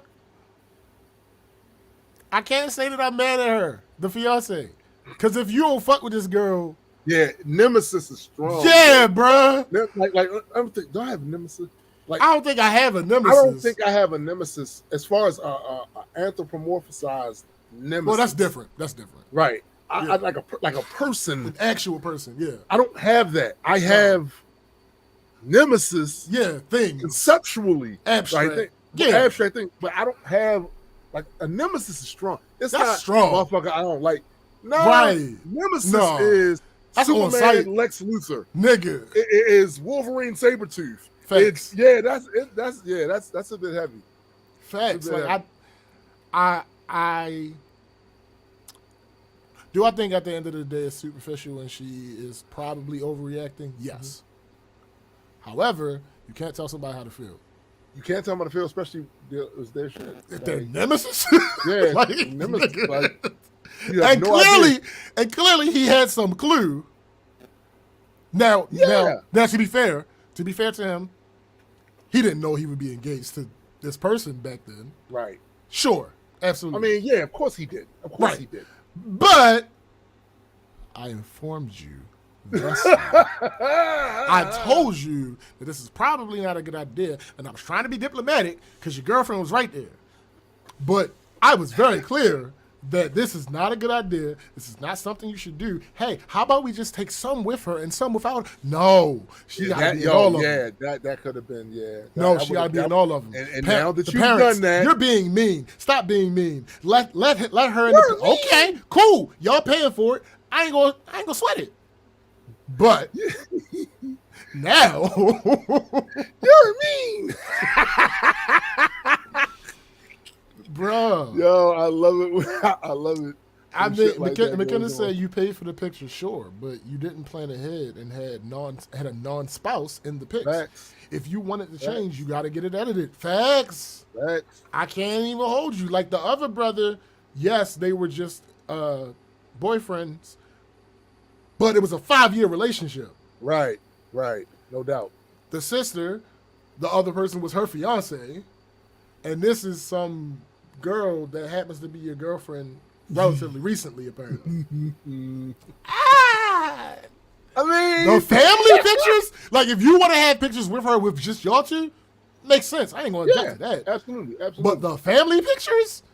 The pictures with all of us with the same blood, and then all of us with the same blood and the people that are marrying into this family, and you want her in that? All of those? It's kind of like, bro, that's creating the problem, and we called it. Right? So I let you know. Absolutely, McKenna. Don't blame the fiance. The brother's the asshole here. Who knows her history? Absolutely. Yeah, 1,000%. Why would you? All right, it's possible he didn't think about this, so I'll give him that. It's possible he but didn't. Still, well, no, literally, absolutely. But why are you bringing your fiance? Yeah. Where there's evidence. Yeah. You gotta be smarter than that. You gotta be smarter than that. I mean, she could have gone y'all could have gone an entire marriage, kids, sickness and health, death, without her ever knowing. True. That this picture existed. It's these are facts, and it's hard to really, you know what I'm saying, dispute. He put himself there. Yeah. But my suggestion to him is go pay for that and get this behind you, my guy, and facts. Make better choices next time. Like, I mean, dang, bro. You know, and if you want to cheap out, you don't want to pay for all that. There's Photoshop and the digital pictures probably. I'm sure I'm sure that these pictures, they have a digital version of these pictures. Maybe. Bro, I mean, because it don't say how long ago she got married. It don't say how long she got married. So I don't know if there are digital digital versions. Yeah, that might be a problem. If this was if they've been married for a decade or two, this might be a problem. Yeah. Okay. Cool. Nobody said you're the asshole to her. All right. They did. Okay. Because y'all be stretching for this one. Well, they will. I always expect to see at least one person. Yeah, saying something crazy and shit. You know what I'm saying? Because people are ass. Yeah, absolutely. You know? No, I ain't seen 100% ass. I didn't see a single one. All right, yeah, that's it. Okay, so before we go, we definitely want to thank you guys. But the guy, of course, nobody ever mentions their names and stories like this. I just want to show them something real quick. Like, so if you take this right, you can go there right, like that. Listen, I'm saying, and you can like see that. You can like this shit right here. Stop. Like stop. it's like camera. Just stop. What? I can't. Stop. I was just trying to help. But stop. No, all right, fine. Nope. I would like to. I would like to thank. We would like to thank everybody that showed up again for another rousing episode of the Saturday morning cartoons, the new Saturday morning cartoons. Absolutely. We had to take over after they got rid of those shits, kinda. Because you still can watch cartoons. Yeah, you can still watch. It's very easy to do. But anyway, talking about but we really appreciate you guys once again, and of course, every time you guys show up for a stream, give us your feedback, engage. It helps the show continue on. We've been doing the show now for quite a few years now, right? Yeah. You know what I'm saying? At this point, and it's always a pleasure to do it. Do not forget to check out Chrissy's podcast, Heard It Through the Grapevine. Yeah. Don't forget to check out my man Super Sci Guys podcast, Metas and Mutants. Yeah. Don't forget to check out Jaded Nerds, Jaded Nerd channel. Yeah. And of course, always assume that there's music as referenced by many of the conversations we had just in this very episode. Certain songs, albums, whatever. Go find out shit on Spotify if you haven't already. Put it on a playlist, stream it, do all those great things to it. Help, the changes happening. Changes again. As you can see, if y'all see them happening. So again, I'm gonna give a last warning. If you have not given us your email addresses and you still want to know if you want to be a part of what is about to happen, right. We need your email addresses. So if you have not given us your email addresses, send us an email. blackculturegeeks with a Z at gmail.com. Or hit one of our social medias up. One of the two. Either way, doesn't matter. If you have not given us this, your time is running out. Your time's running out. Right. It is. So don't get caught slipping out here in these podcast streets. Also, if you have not, go and subscribe to the Majestic Comics YouTube channel. If you see it in your in your capability to support us on Patreon, that helps us a lot. Continue to run the company, and be aware that there is another Kickstarter about to take place in October for issue 2. Yep. So even though the name of it is issue 2. Well, that's the designation. It's actually 3. It'll be 3 issues, but at that point in time, the tentative name of that is Shattered Alliance. So be on the lookout for that. I'll give you guys more information on that as we go along. Absolutely. But for my man SPJ, I am. Oh my bad. I am Tombstone the Dead Man, and for the greater multi-world entertainment family, we are out.